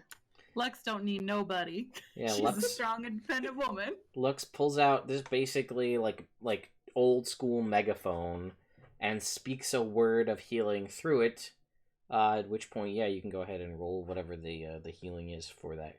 8. Wow, maxed at 8 points. Ew. Healed back from Look at your that. your hand cone of healing here. So yeah, that happened. I'm gonna fly down to Odella and I'm gonna caress her cheek with my rod Yeah. of resurrection, and I'm gonna heal her. You should be full. Bad touch. How much? It's a heal spell, so you should be full. Oh, Jesus, yeah. 60 points or 70 points or whatever it is. I'm like, oh god, it's too much! I've never felt this good in my life. People like my rod. What can I say? All of my celestial tattoos just light up like... Mar, I'm not trying to make a move on your woman. I'm sorry. You guys should probably sit in the same boat, though. It's kind of weirding me out that you aren't. Do you want me to heal There are you? no other lizard folk on that boat either. Yeah, that's Nope. true. That boat is now essentially empty. Well, I mean, you and Mir can share a boat, Lux, and I can just fly next to you if you want. Yeah, what I'm gonna do is I'm actually gonna Somebody needs to get in that boat Check. with that weirdo. check the turtle out. Stranger? As Are as you? as you are now that the combat has since ended, the stranger, as you've so deemed him, as all of this was happening, everybody's moving around, cheeks were caressed by rods, words of healing were spoken, conversations were had. He, I guess, began the ritualistic casting of a spell. and as you move over to the to that shell, Lux, him having sat down and just kind of like a a long kind of sigh, just a breath of exasperation leaves him, and he will tell you, by the way, that's it's magic. That shell is magic. Point as you walk your way over to it. Oh. Alright. So I'm going to grab the shell. It's pretty big. I'm going to stick it in the boat. He says, if you want to take a few minutes, I can identify it. Oh, could you? I can. I'm a bit of a treasure seeker, which is what brought me here, but I didn't expect fire-eyed turtles. Turns out that's a thing. So, right. if you want, yeah, he'll put his hands and take 10 minutes to... you see he pulls out like a pearl about yay big, and he holds that as he touches this turtle shell and casts Identify on it. Yeah, I don't know what the rest of you guys are doing, because this takes 10 minutes, so... Yeah, I'm gonna come join them. Okay. Alright, we'll just stop with just you, because you're the only one who's coming over. Does Snapjaw look like he is hurt? Snapjaw didn't take a single point of damage. Okay. He's pretty good. Then Odella will smooth out her robes and then be like, well, I can still breathe fire for like 50 more minutes. Yeah, you have one use of that, right? One left. yeah, I I have think it's one 3. potion. Yeah. So Yeah. so he will cast Identify on this as you, Roswin, or move over, and you, Lux, either stand next to it or whatever you do. I don't know. I'm still standing on the side of the boat. Because you can. Yeah. Yeah, exactly. Right? The best reason to do something. And he, he'll tell you, and he'll say, hey, like, you see, he, like, the spell ends, and there's like a flash of, purplish blue energy, just like a very momentary, like, eye glaze as the spell completes, and there's a look of confusion on his face for a second. He says, hang on. And he, like, is trying very futilely to, like, turn the turtle, because the turtle is still inside it. It's just the shell, but there's still, like, charred remains of a dead turtle inside it, and he's trying to shift it to get the mouth to face him, but he is got a 11 strength, so he's struggling. I help him in a boat as it's okay. So you help, and he turns it, and he reaches his arm up to the shoulder blade inside the turtle, and he sees searching around for something inside the turtle, and he yanks forth this circular ring of silver steel colored metal that has a red gemstone set in it, and it seems to be some kind of circlet. And he pulls that out, and he looks at it, and he goes, well, this explains the fire. And he'll just drop it, because it's covered in turtle viscera, into the boat. He says, well, that, and he points at the thing, he goes, that's a circlet of blasting, so that explains that. Which he will tell you that is basically something that when you don it, gives you access to the Scorching Ray spell, even if you don't have spell casting.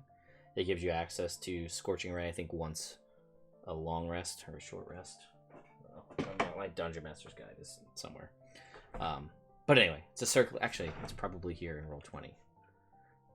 And he will tell you that the shell itself, once it's been cleansed of its turtly goodness, that apparently, having ingested and had this magic item inside it for so long, suffused the turtle with supernatural intelligence, strength, and has actually radiated into the shell of the turtle itself, and that the shell can be used as magic armor.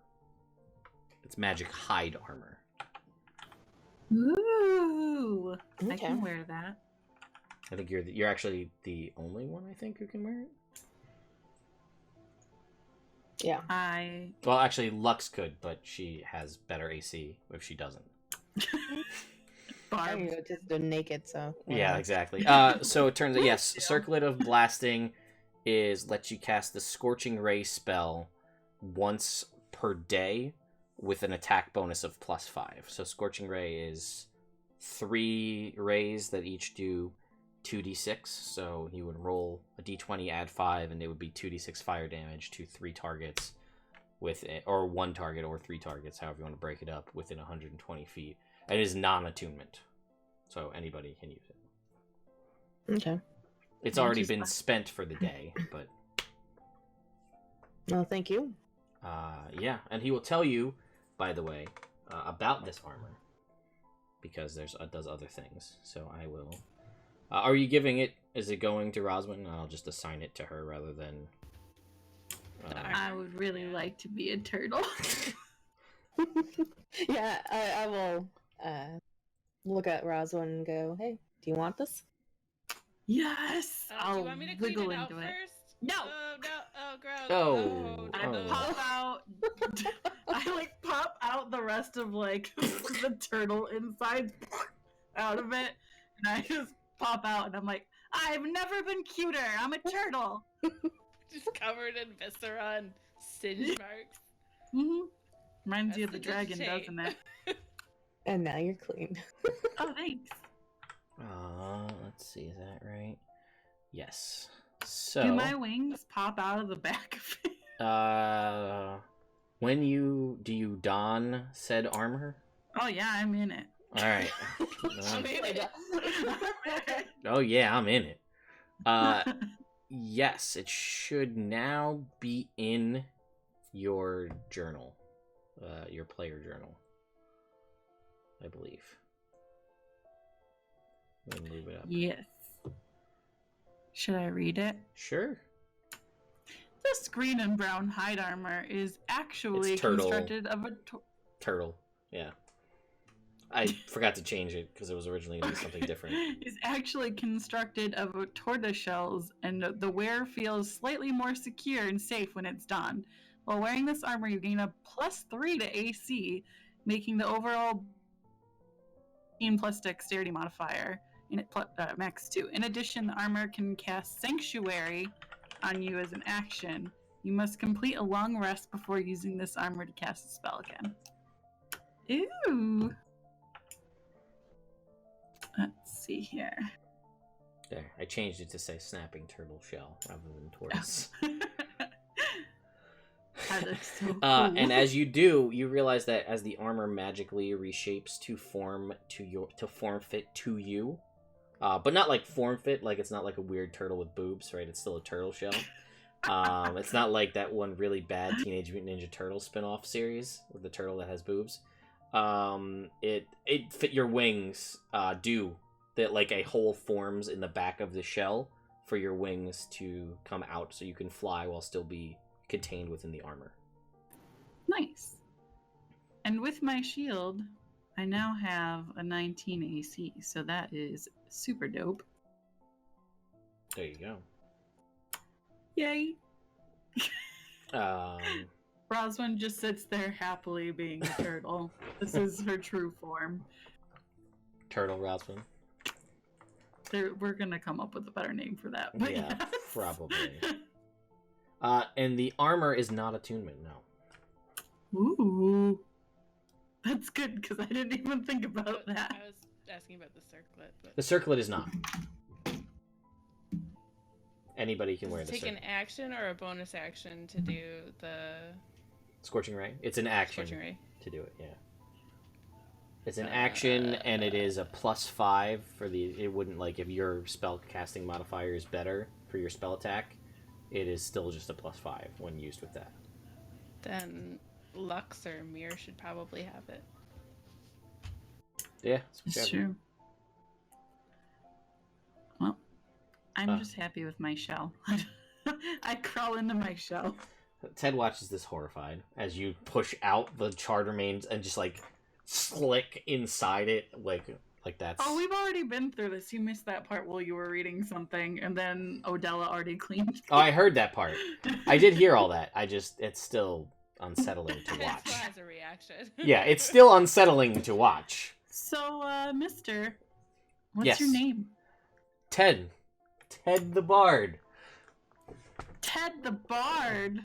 That's what I've been told my name is. Wow. Do you need to ride somewhere with us? You're kind of in the middle of a bog. Swamp. He says, yeah, well, I had a boat, but it got destroyed by turtles, clearly.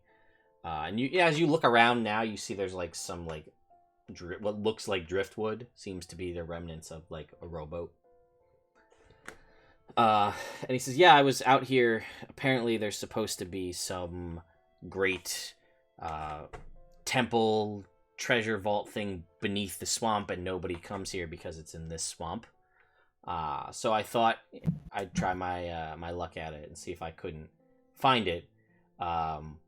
Turns out thought I was on the right trail when I was assaulted by turtles underwater, and one of them shot fire from its eyes, and that freaked me out a little bit. And then I saw you guys' boats, so I got out of there, and here we are now.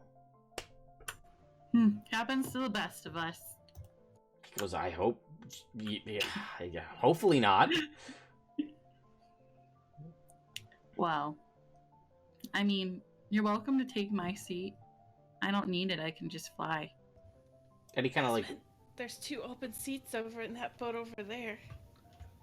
Yeah, he looks to see that there's now significantly less people than there were, and there's basically an empty boat, more or less. And, oh, yeah. And he's like, I don't want to impose. And he kind of like looks at all Too of late. you. Yeah, I was going to say. And it's Snapjaw, and it's like, can I get that boat? That'd be awesome. Yeah. I mean, I guess you speak for everyone then, right?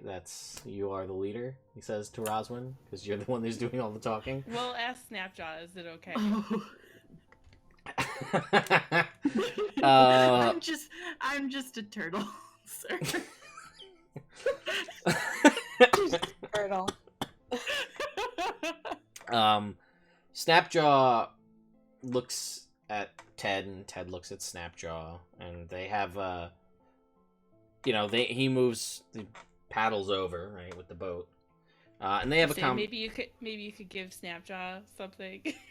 Yeah, they have a conversation in Draconic, which is fine because you guys all speak Draconic, so it doesn't matter. Everybody speaks Draconic in Faerun nowadays. Seems to be the thing to do. So they have a brief conversation just about exchanges and what's here in the swamp, and they talk a little bit about this supposed underground temple, and how it's supposed to potentially, it's whether it's a rumor, whether it's not, who knows, the back and forth. It basically, yeah, Ted hands Snapjaw a bag that clinks pretty heavily with some coins to Snapjaw for the boat. On the scrambles awkwardly into the boat, and he will turn and he says, hang on, wait a minute, I have some things that I did manage to find some things when I was down there. Unfortunately, I only brought the one water breathing potion, so I can't go back down till I resupply on that. So, but I did find some things that I will tell you about. Katie, can I have a percentile roll, please? You don't want to take the one from his thing? I didn't see one generate. Oh. Did one go? I didn't see it.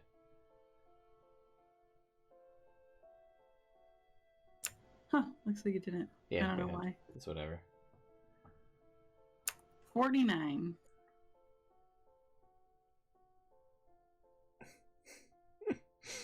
Okay. Is it So- another bed? Yep.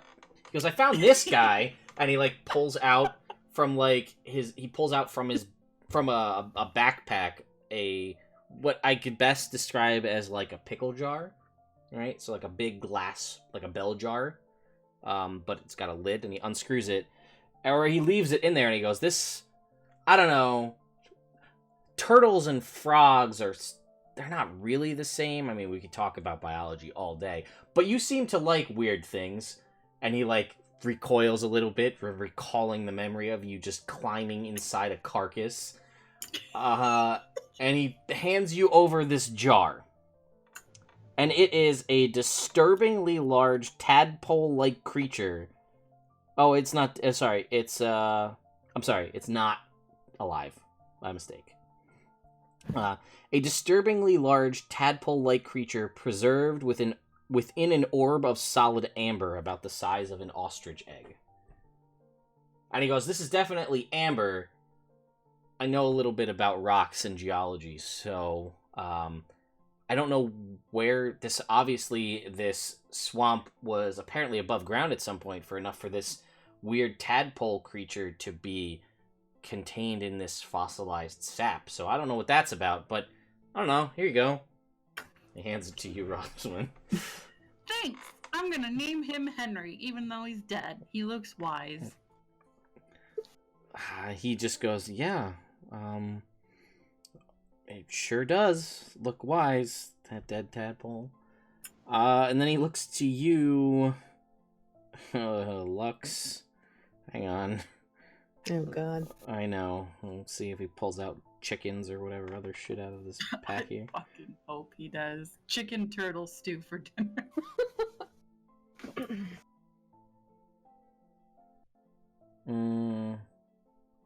He goes, "I found this on another dig, up in the spine of the world. I don't mean to presume, but there seems to be some rage-like tendencies, which is fine. You know, everybody deals with anger in their own way. That's cool." And he pulls out this pot of paint, and he hands it to you, and it is war paint. That he's like, "Yep, yeah, the barbarians up in the north, they wear this to try to like freak out and frighten their enemies. This seems more like your style." And he hands you this pot of war paint. Thanks. He's like, "Yeah." He's like, "Sorry." He looks so Delamere says, "I don't have anything for you guys that I know of right now at the current moment." And he says, "But I do have one thing that I realize this is a really weird situation for this, but you guys look like this was a harrowing experience. So I know you guys are and he kind of like looks at Snapjaw and all of you guys and the dead floating remains of two other lizard folk, and he says, an eccentric group. I think that's a reasonable thing to say. Well, I met somebody else, and she turns out also eccentric. Weird to meet somebody who everybody wants to talk to them and hang out with them, but they just don't want to deal with any of that shit. But she gave me this recipe for this food that she created. And I've made it. It's delicious, and I've been carrying it with me. And he pulls out a different bag, not the bag of holding that he pulled the other things out of. This is a separate bag, smaller bag. Actually, I lied. It is a square-shaped bag, and he opens it up and pulls forth from it a box. And within that box, he opens it up, and within that box is a circle. That circle is the food that he offers to you all. And he goes, she called it pizza. She wanted to make it with all mushrooms, and I was like, yeah, mushrooms are great, but, like, what about all of these other ingredients? Like bread and cheese. And she didn't buy it, but I think it worked out okay. And he will offer you guys this box of this pizza. Would you say that that could be considered a pizza pie? I mean, the thought had never occurred to me. But yeah, I guess one could classify this as a... And he, like, stops and he pulls out, like, a notebook. And he starts, like, writing things down in, like, a notebook. And he's like, pizza? Pie? Question mark? Accentuate, like, question mark with the quill as he continues to write. And he goes, well, I guess if this is technically a pie, then this has probably got to be my favorite pie. And he hands you the box, Roswin, with the pizza pie in it. Wow! Everybody, let's eat! Except for Mir, because she just ate 10 good berries.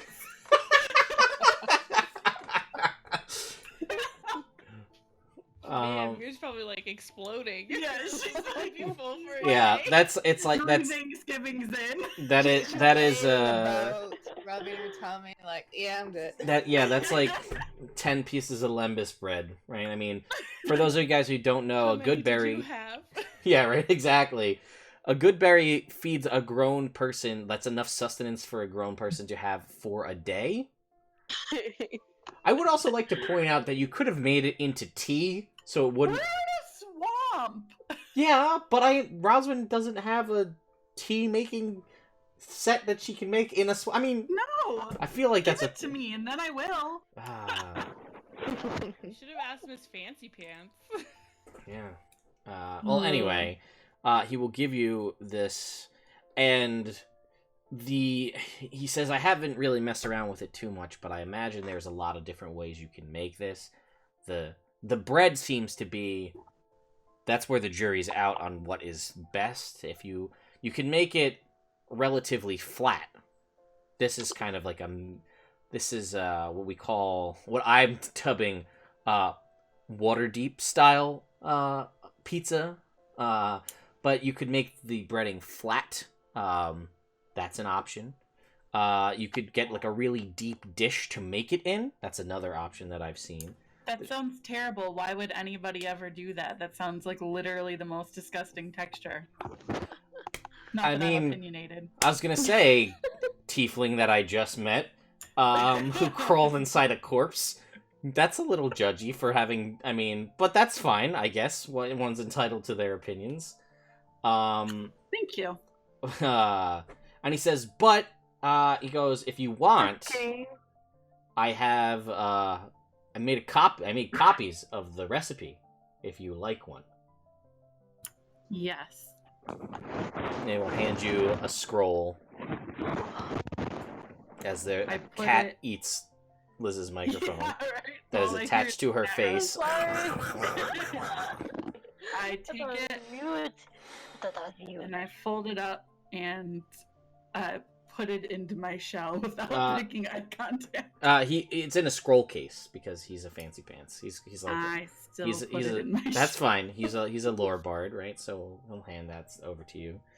And he'll say, yeah, so I don't know what you guys are doing here. I don't know if it's better if I don't know. Good luck on your weird journey through the swamp. I'm gonna go back home now. Where are you from? I'm from Waterdeep. Maybe we'll stop by and visit, and we'll make more pizza pie. If that is, you guys, more or less saved my life, I guess is always a reasonable thing to say. I mean, I don't know if I would have made it out of there alive, so, I appreciate that. So yeah, stop on by anytime. You'll see me. I'm in the harbor ward of Waterdeep. You'll just come find me. I'll be around. Some people know who I am. The name Ted the Bard makes its way around. I think I heard something about a Ted the Bard. You might have. Some people do, but other people have no idea. Will you sign my shell? Sure. And he will pull out a signing device, and he will sign your shell. I look at Lux and I'm like, this could be worth so much money later. And he's She just nods. okay. Well, yeah. He says, if I'm probably not gonna come back. He goes, but if you guys, and he kind of like looks at all of you. He's like, you guys. So I'm gonna be in Waterdeep, and I'm pretty knowledgeable about a lot of things. I've traveled around. I've seen a bunch of things. I've gathered a handful of things over my time out in the world. I've been putting together various tomes and manuals and handbooks for various things.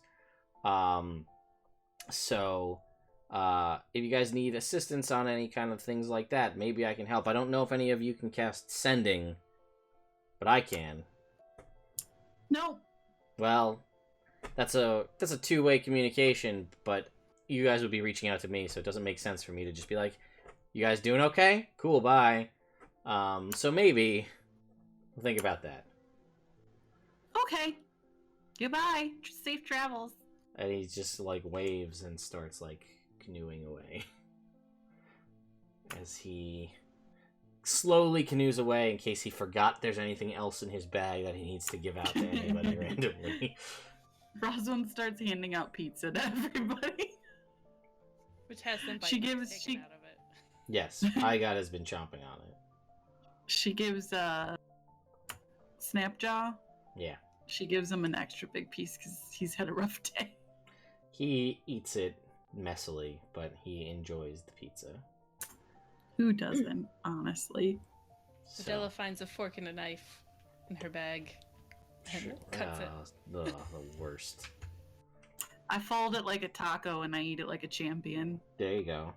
Good job, Roz. Is this like New York style? I assume it is It because that's is. Katie's favorite type of pie. And also, Ted's from New York. Yeah, it's New York style pizza. It's the only style Ugh, of it's pizza. the worst style of pizza. No. Rocks fall from the sky in the middle of nowhere. Odella dies. Only pizza that you need to concern yourself with. Thank you, my fellow New And Yorker.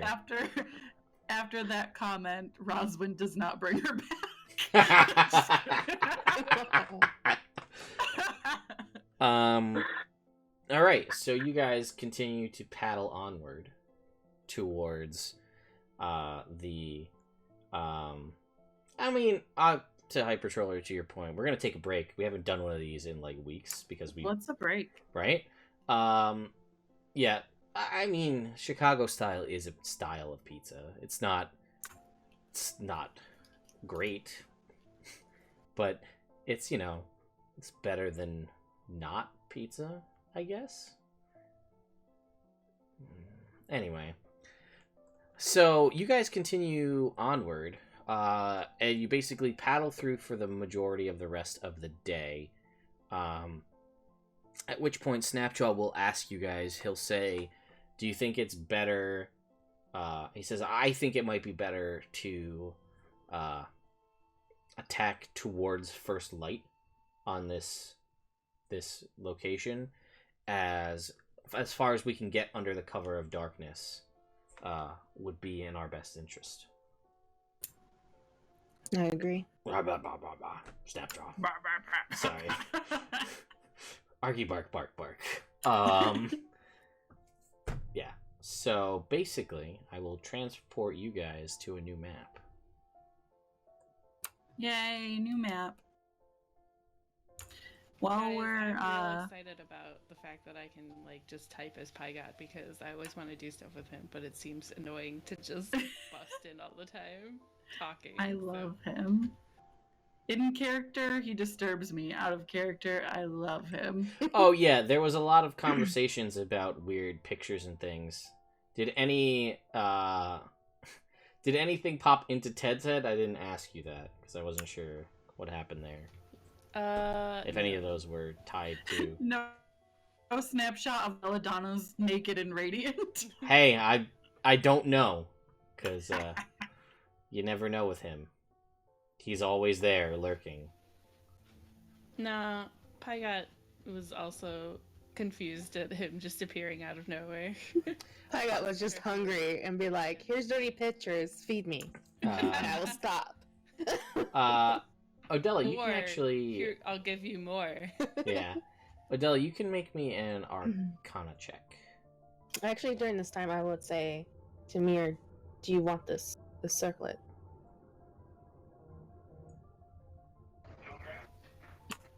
So good at Arcana. Wow. If you're saying anything, I can't hear you. Yeah, Liz, if you're talking. Not again. Wah, wah.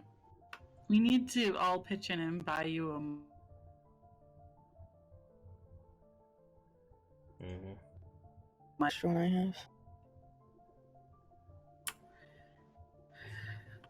have? Well...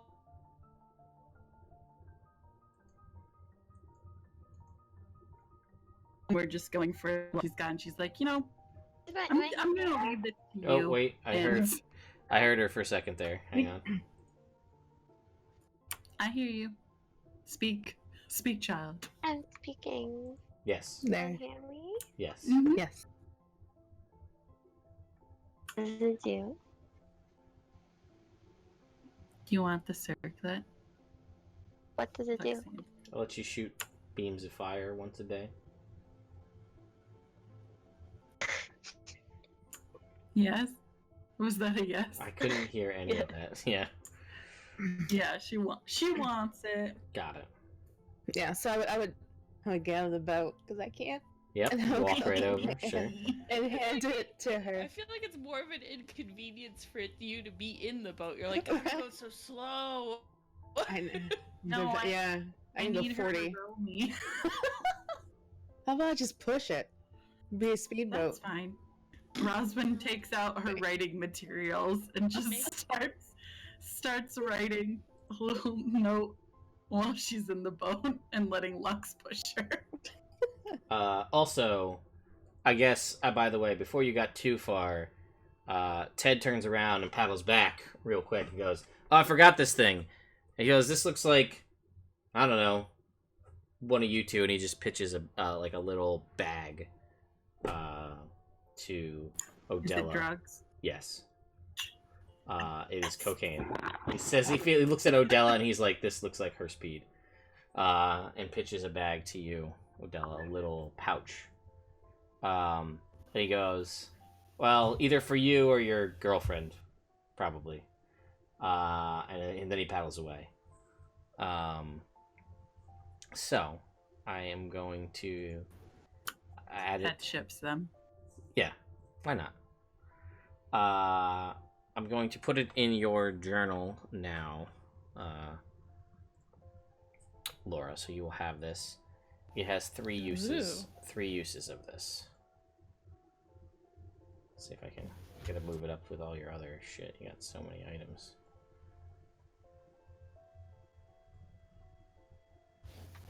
This is so, like, fabulous.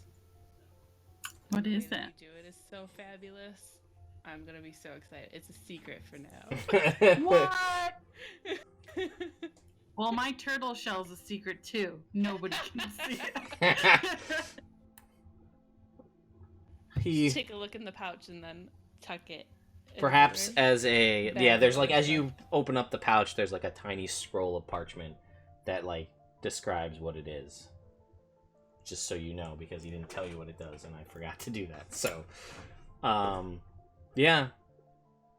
So maybe, perhaps I look in the back future. at Lux and I'm like, totally drugs. We're all gonna get high later,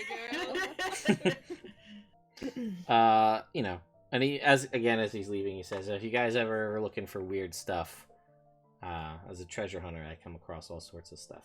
You never know." He paddles away again. So. And then he comes back. No, I'm just kidding. No, probably not. Not unless he gets a couple levels and can get better range teleports. Yeah, I was gonna say, Odell, if your Arcana check was good enough, you could have figured out what the spell was, where he appeared from nowhere. but No. rolled a 5.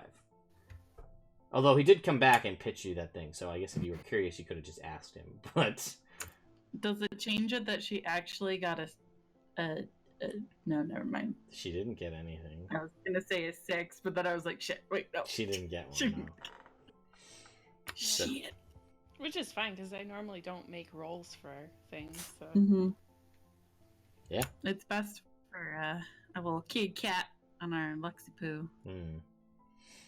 So, all right. So at this point, we're gonna take a break, folks. We haven't done one of these in a long time because we've been just so into the playing in the past few weeks that we haven't actually gotten to, or it's been derailed so much by trinkets that there was no opportunity to take. The trinkets were the break.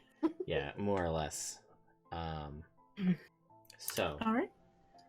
Yeah, we will be right back, guys, as the Belladonnas, as you guys come around as you paddle through the night and start to come around to the, oh, and now my Discord's being a jerk. Oh, maybe it's back.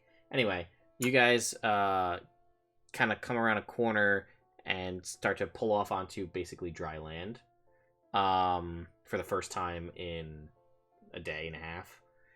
You can see, kind of silhouetted a little bit by the moon, is the silhouette of a large castle. And he points to you and he says, "That's where the supplies have gone. We attack at first light. Then we take a break." Yes, sir. So, okay. We're going to take like a 5-10 minute break, guys. We will be back in a little bit. Sorry, Roswin, it's not a large cat. Can't give you all these weird animal themed things. Anyway, we'll be right back, guys. You were all planning. While you were gone, we were planning the menu of our bakery. All Oh. things that have to do with us. And for Lux's great ass. We got pie gots, which are 2 little pies that they are served together that look like 2 little boobies because he's such a pervert. And then angel food cake for Odella, devil's food cake for Roswin, and we gotta figure out something for our kitty cat. I see bear claws, but Catnip brownies. What did you say? Catnip brownies? But they're just like the equivalent of pot brownies. Hey man, Roswin can grow anything. I guess. Alright, so, Roswin. Let's see here.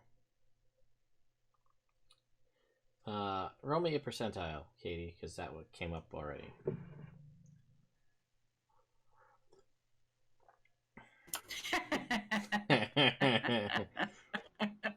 $69. Wow. What is wrong with me today? I'm a disgusting human being. Today? I got I know.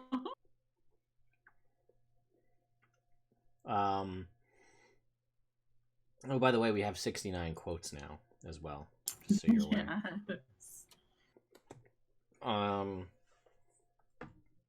So Roswin, Ted doesn't come back because you already left, so I'm not bringing myself back. I wish Ted was here. Oh my god, he's here with stuff. Like a Santa Claus. Riding by on a giant crocodile. He gives you a book, Roswin. Because why not? What the hell? This stream is... The seriousness of this stream is long since gone. So, yep. Coming by on a very fast giant crocodile. He hands you a book. Which is a collection of stories, proverbs, and fables passed down among the druids since before the time of man.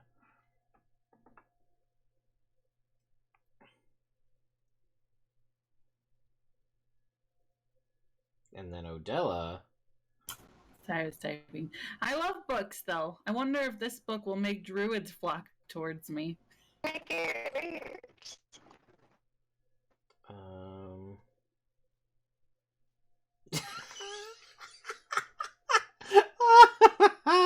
Odella's are my favorite because she got the other ones.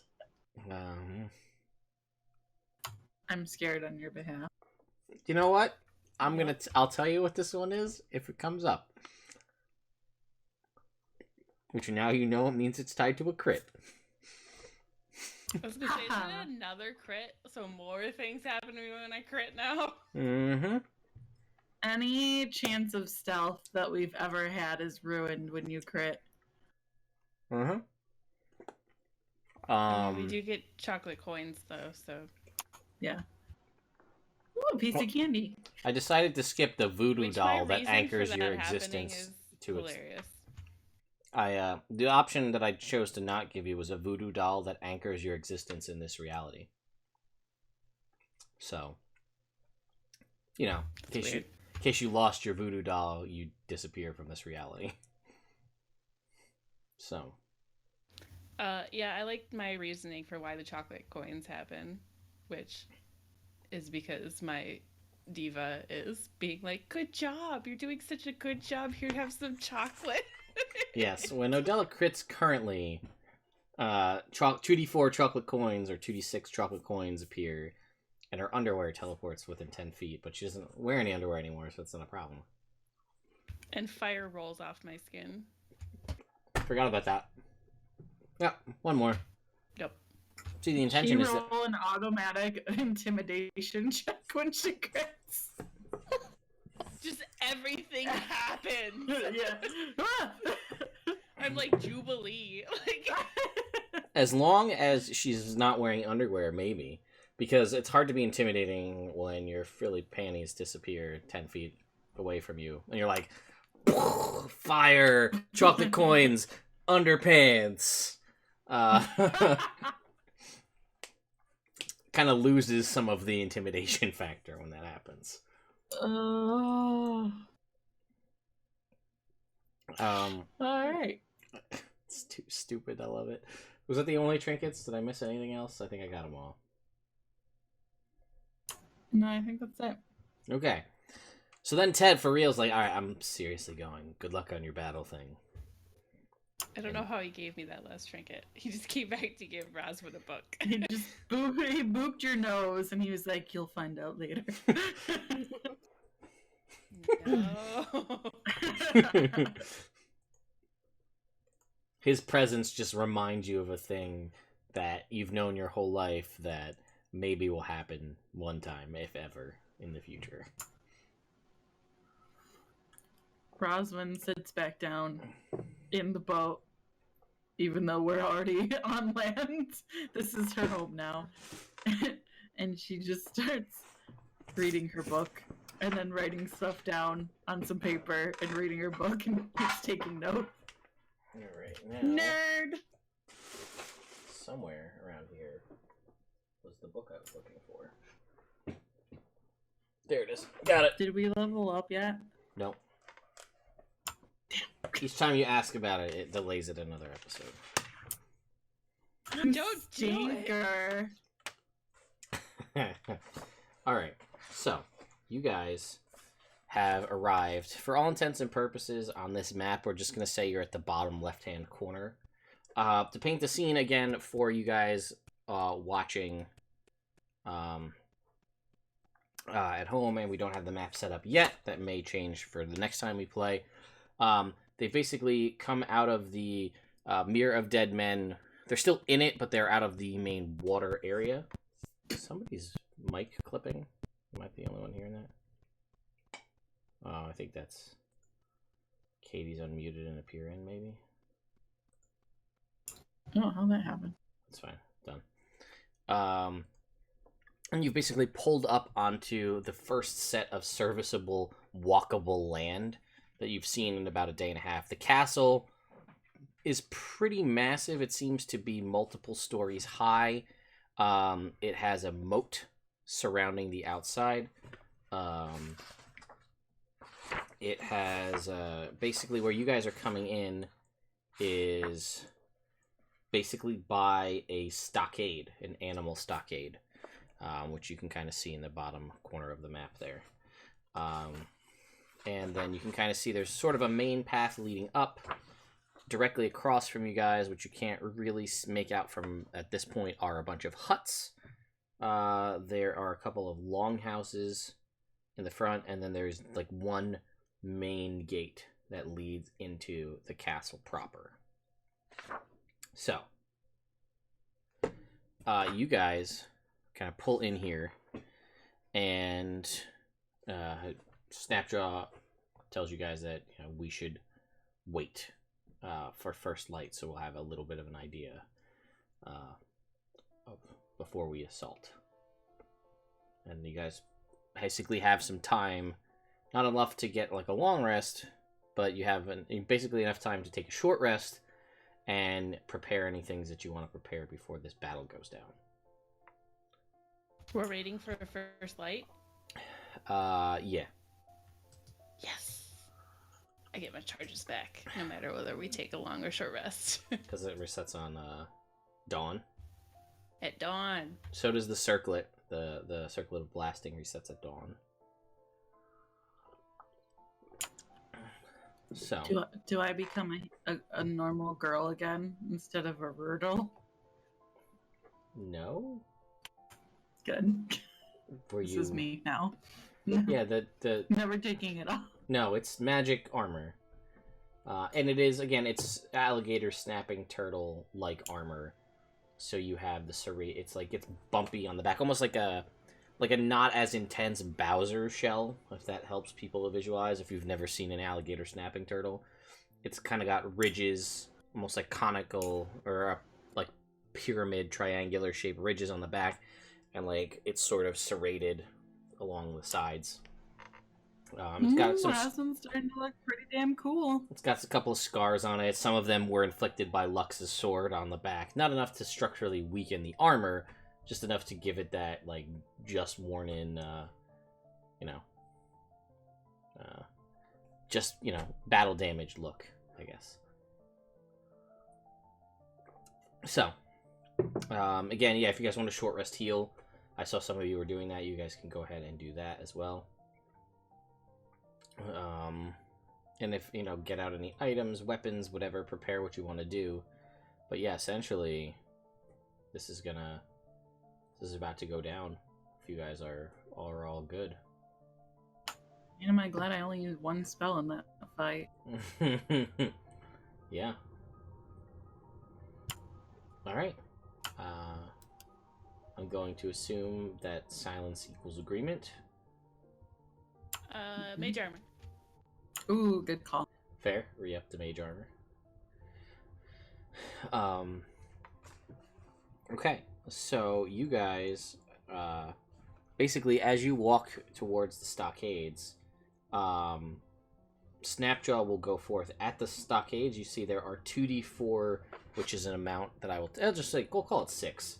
6 giant lizards in the stockade. These are like lizardfolk mounts, or lizardfolk. Basically the equivalent of like a mount and or a dog for lizardfolk. Are these giant lizards. So they are about the size of a horse, if that gives you any kind of frame of reference. So he sees that, and basically he, like, before the light breaks, you see him, he tells you guys to wait here, and he slinks off, and he goes to the longhouses that are there, and he basically starts having conversations with the other lizard folk that are posted all around, kind of letting them know what the scenario is, and let's see.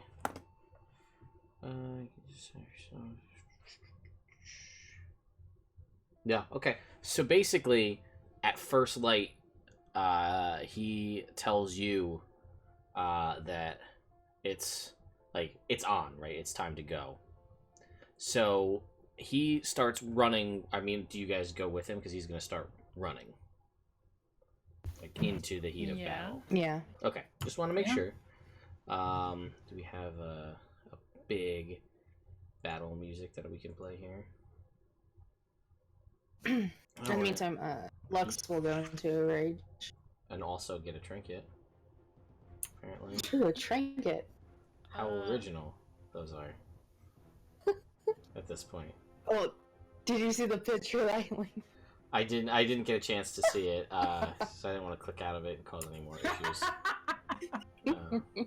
Yes. Um,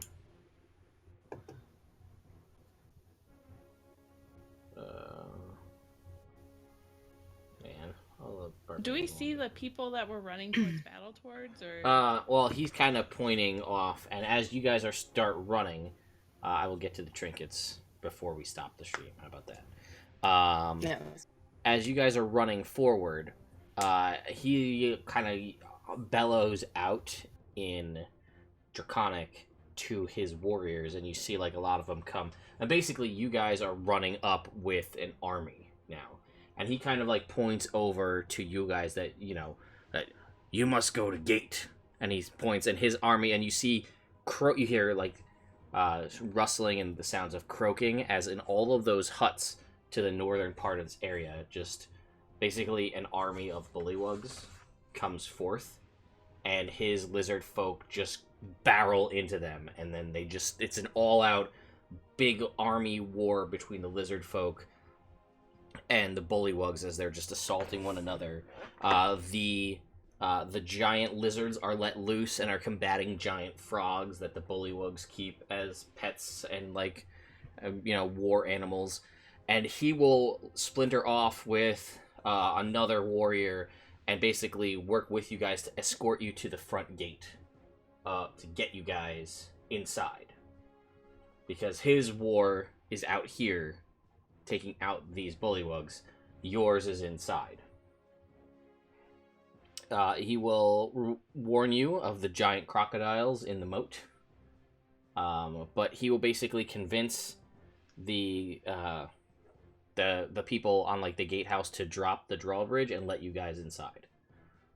So he gets you guys basically into the castle proper. So, we did it. Yeah, and you hear it's the constant drone of war and battles and screaming and squelching and armor. There's no spells being thrown, but just weapons, bone blades hitting great clubs and just destruction en masse outside. Also a decent distraction to everybody inside is a war happening out at the gates.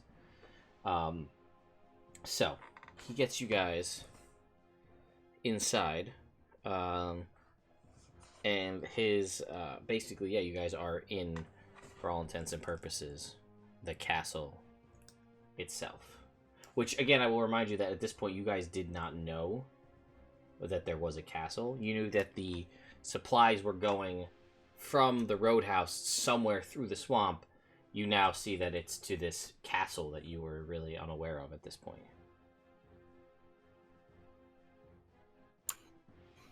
Okay.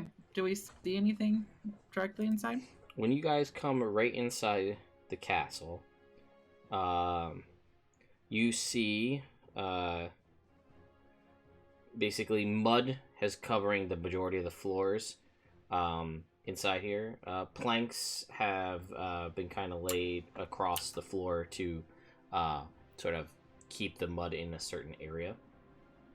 There are no windows or arrow slits at the level you're at. You're at the ground level. You're not sure exactly how many levels it is because it's probably at least 2, but some of the parapets may go higher.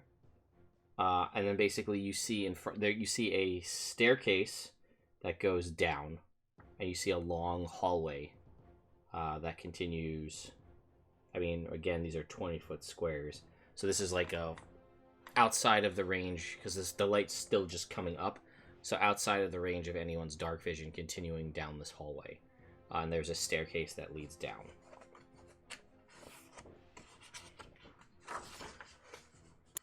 Okay. Are we going down or going down the hall? Oh, it is. This is our only exit, right? That we know I don't know. I'm sorry, Should we go down? my mistake. Let me just make sure that because again, these staircases are. This is just drawn. ridiculously. I'm sorry, those staircases. You would think with the arrows pointing down that they lead down, but actually, you'd be wrong. Well, they lead up. Oh. Oh, so it's like a turret tower, maybe? Maybe. Yeah, you don't know. So there's a staircase going up, and then this long hallway.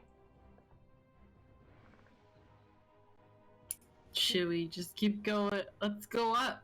That seems fun. Up. Okay. All right. Okay. You guys go up. Up here, it's much cleaner than the level you were on before. But there is still muddy webbed footprints, up and down the stairs. And you actually see into this room. It has no roof. Hundreds of melon-sized stones are piled around the battlements for throwing. You guys assaulted at, the main focus was over on the actual army, so you're able to kind of get in without really alerting this. And you see, as you guys come up the stairs, waking up are 9 bullywugs. Woo! They were woken up by the battle happening outside? They are waking up now in the process, yeah. Oh, okay. About to get Yeah, right woke. now. Huh? So they're semi sleeping. Right Yes, yeah, they don't seem... Now? They're And how like many? 9. Okay, cool. So I get enraged and I want to hit one. Okay, do it then. Alright. Yeah, so I'll give you guys just like a free round if you want. Sure. We're coming up to the end of the stream. I don't care. Go for it. Kill it. 17 is gonna hit. Go ahead and roll your damage. Yeah, for 18. 18 for... I'm sorry, Plus 18 one. for 18. Mm-hmm. Let's just check their health. Yep. Squash. You don't get the feeling that they're that difficult to kill. They just fight in numbers. So that one's dead. Okay, then I'll go for the other one. Sure. An 11... 11. 11 misses, unfortunately. Okay. So yeah, what would anybody else like to do? One's down. I'm gonna cast Fairy Fire on the rest, or on 3 of them. Okay. Fairy Fire can hit all of them. Oh, can it? It's Well, a, then, yeah. yeah, I'm it's a gonna do it on all 20-foot of them. radius thing. So, let's see here. Let's see here. They have a +1 dex. I don't know. I'll make it for 2 groups. You should just make it for all of them. Well, then they would all pass. And no one would be fairy No, fire. I meant separately, Ah, but Gotcha. it's fine. I'll take 4. 4 of them are fairy fired.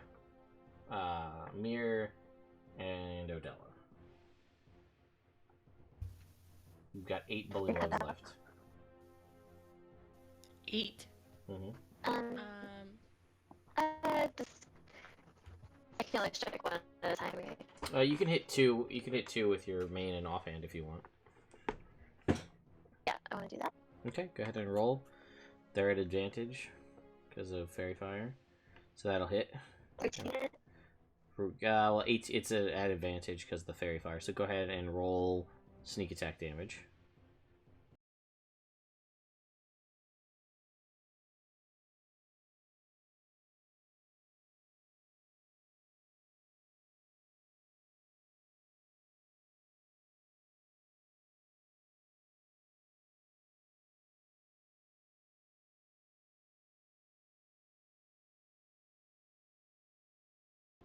Five. That one is still alive. But it is Odella's turn. Or Odella's free shot here. There are 7 left now, 3 of which are fairy fired. I get an hour. I think it'll be okay. I'm gonna do command word and toss out my lions and have the lions attack. Okay. Do you have the stats for lions by any chance? No? I do. Okay, you do. Great. So I do. Go ahead Yeah. and make 2 attack rolls for the lions. Are they gonna pounce? Yes. I gotta open this up though.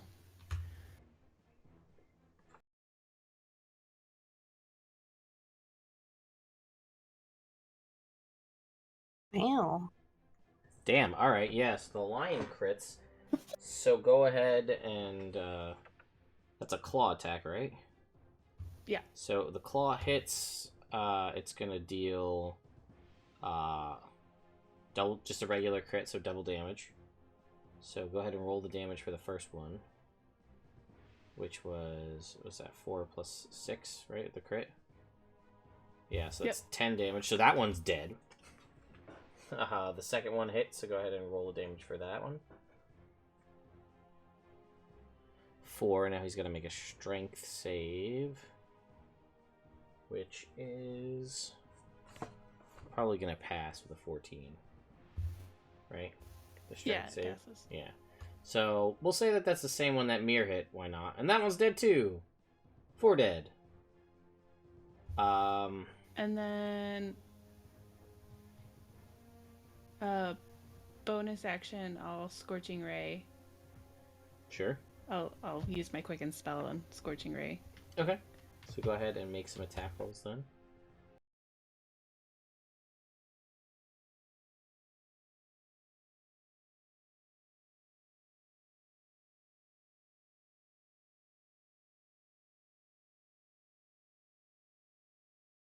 Fair. Ooh, 6. That's rough. On 2d6. Alright, so you hit 1. The next one, 9. So if those were at the different people or same one? Well, until they die and then I'd move. Yeah, so that one's dead. So you got 1 more on the next one. Alright. And then 9 to this guy. So this guy's hurting as well. Let's see. Everybody just give me a quick initiative roll.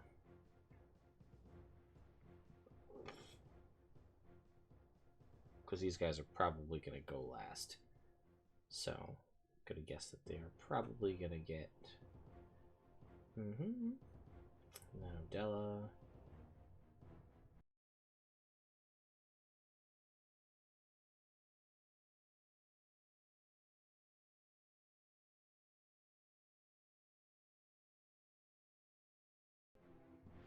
Alright, so Roswin, you're first. Yay. Guess I'm just gonna bludgeon them Sure. with my staff. Okay. Yeah, that's a hit. 13. Dead. Anything as a bonus? Haha! Nah, we're good. Alright, next up is Mir. There is 3 guys left. Okay, I'll do Alright, get him. the short sword again. Sure. This one unfortunately is not an advantage, but it does hit with a 21. So go ahead and roll your damage. This is sneak attack, let's say. That one's dead. Got 2 left now. So go ahead with your offhand.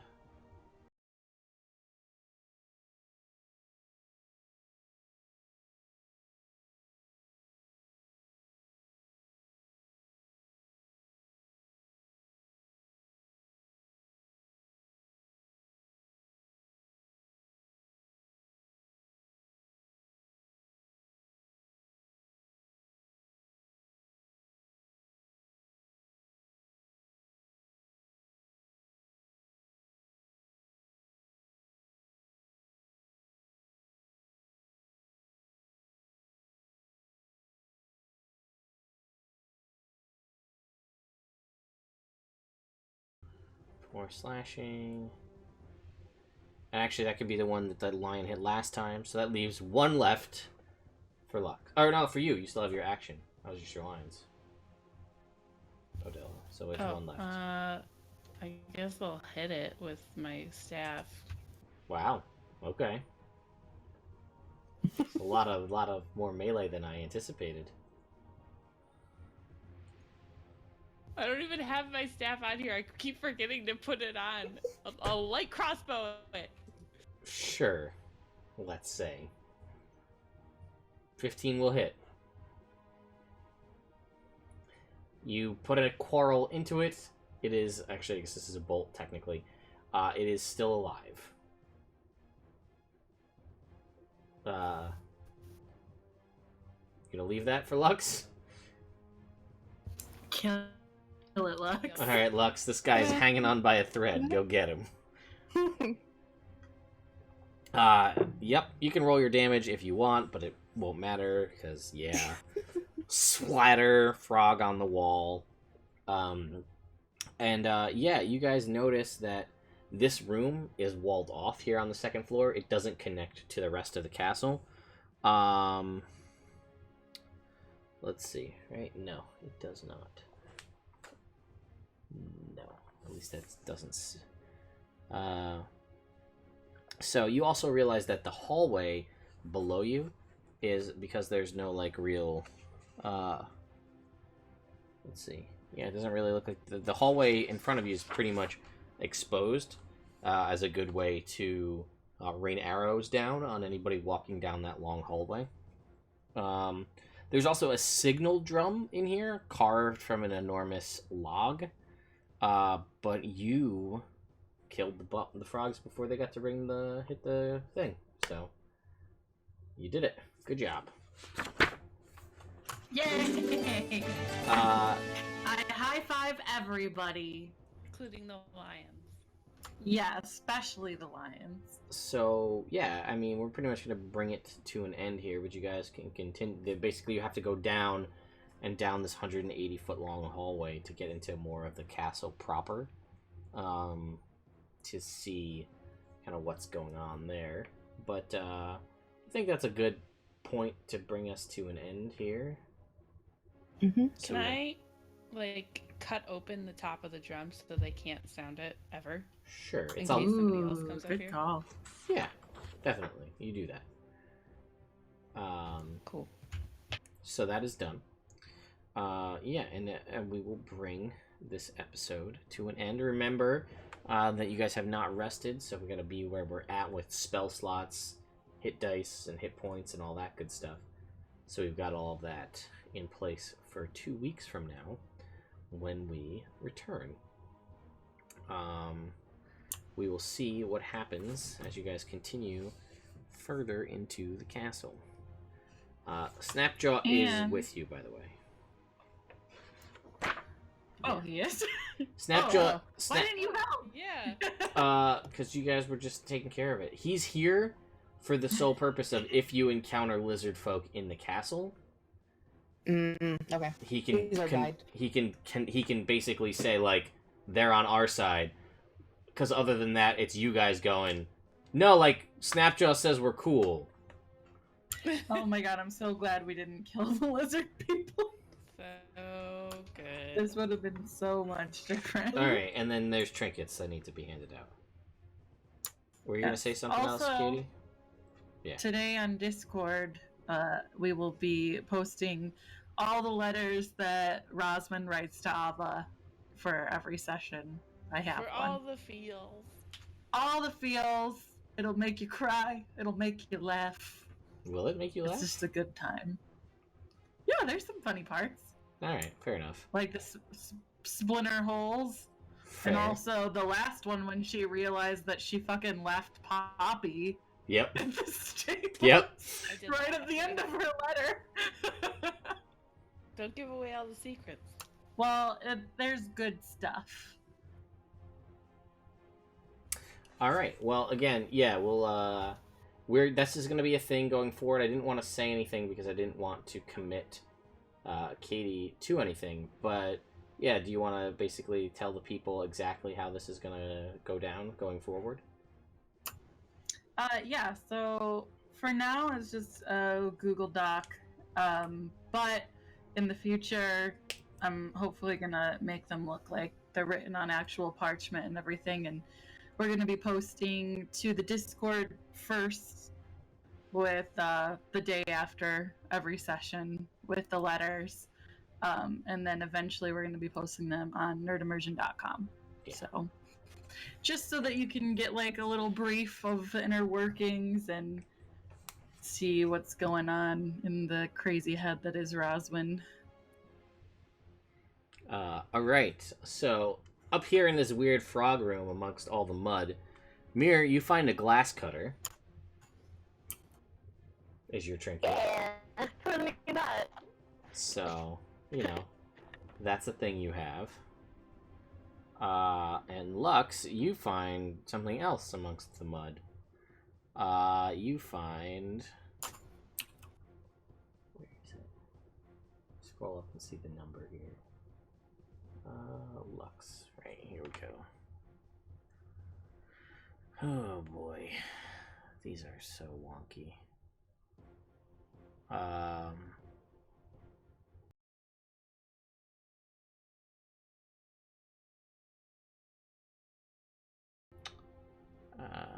Man, these are all over the place.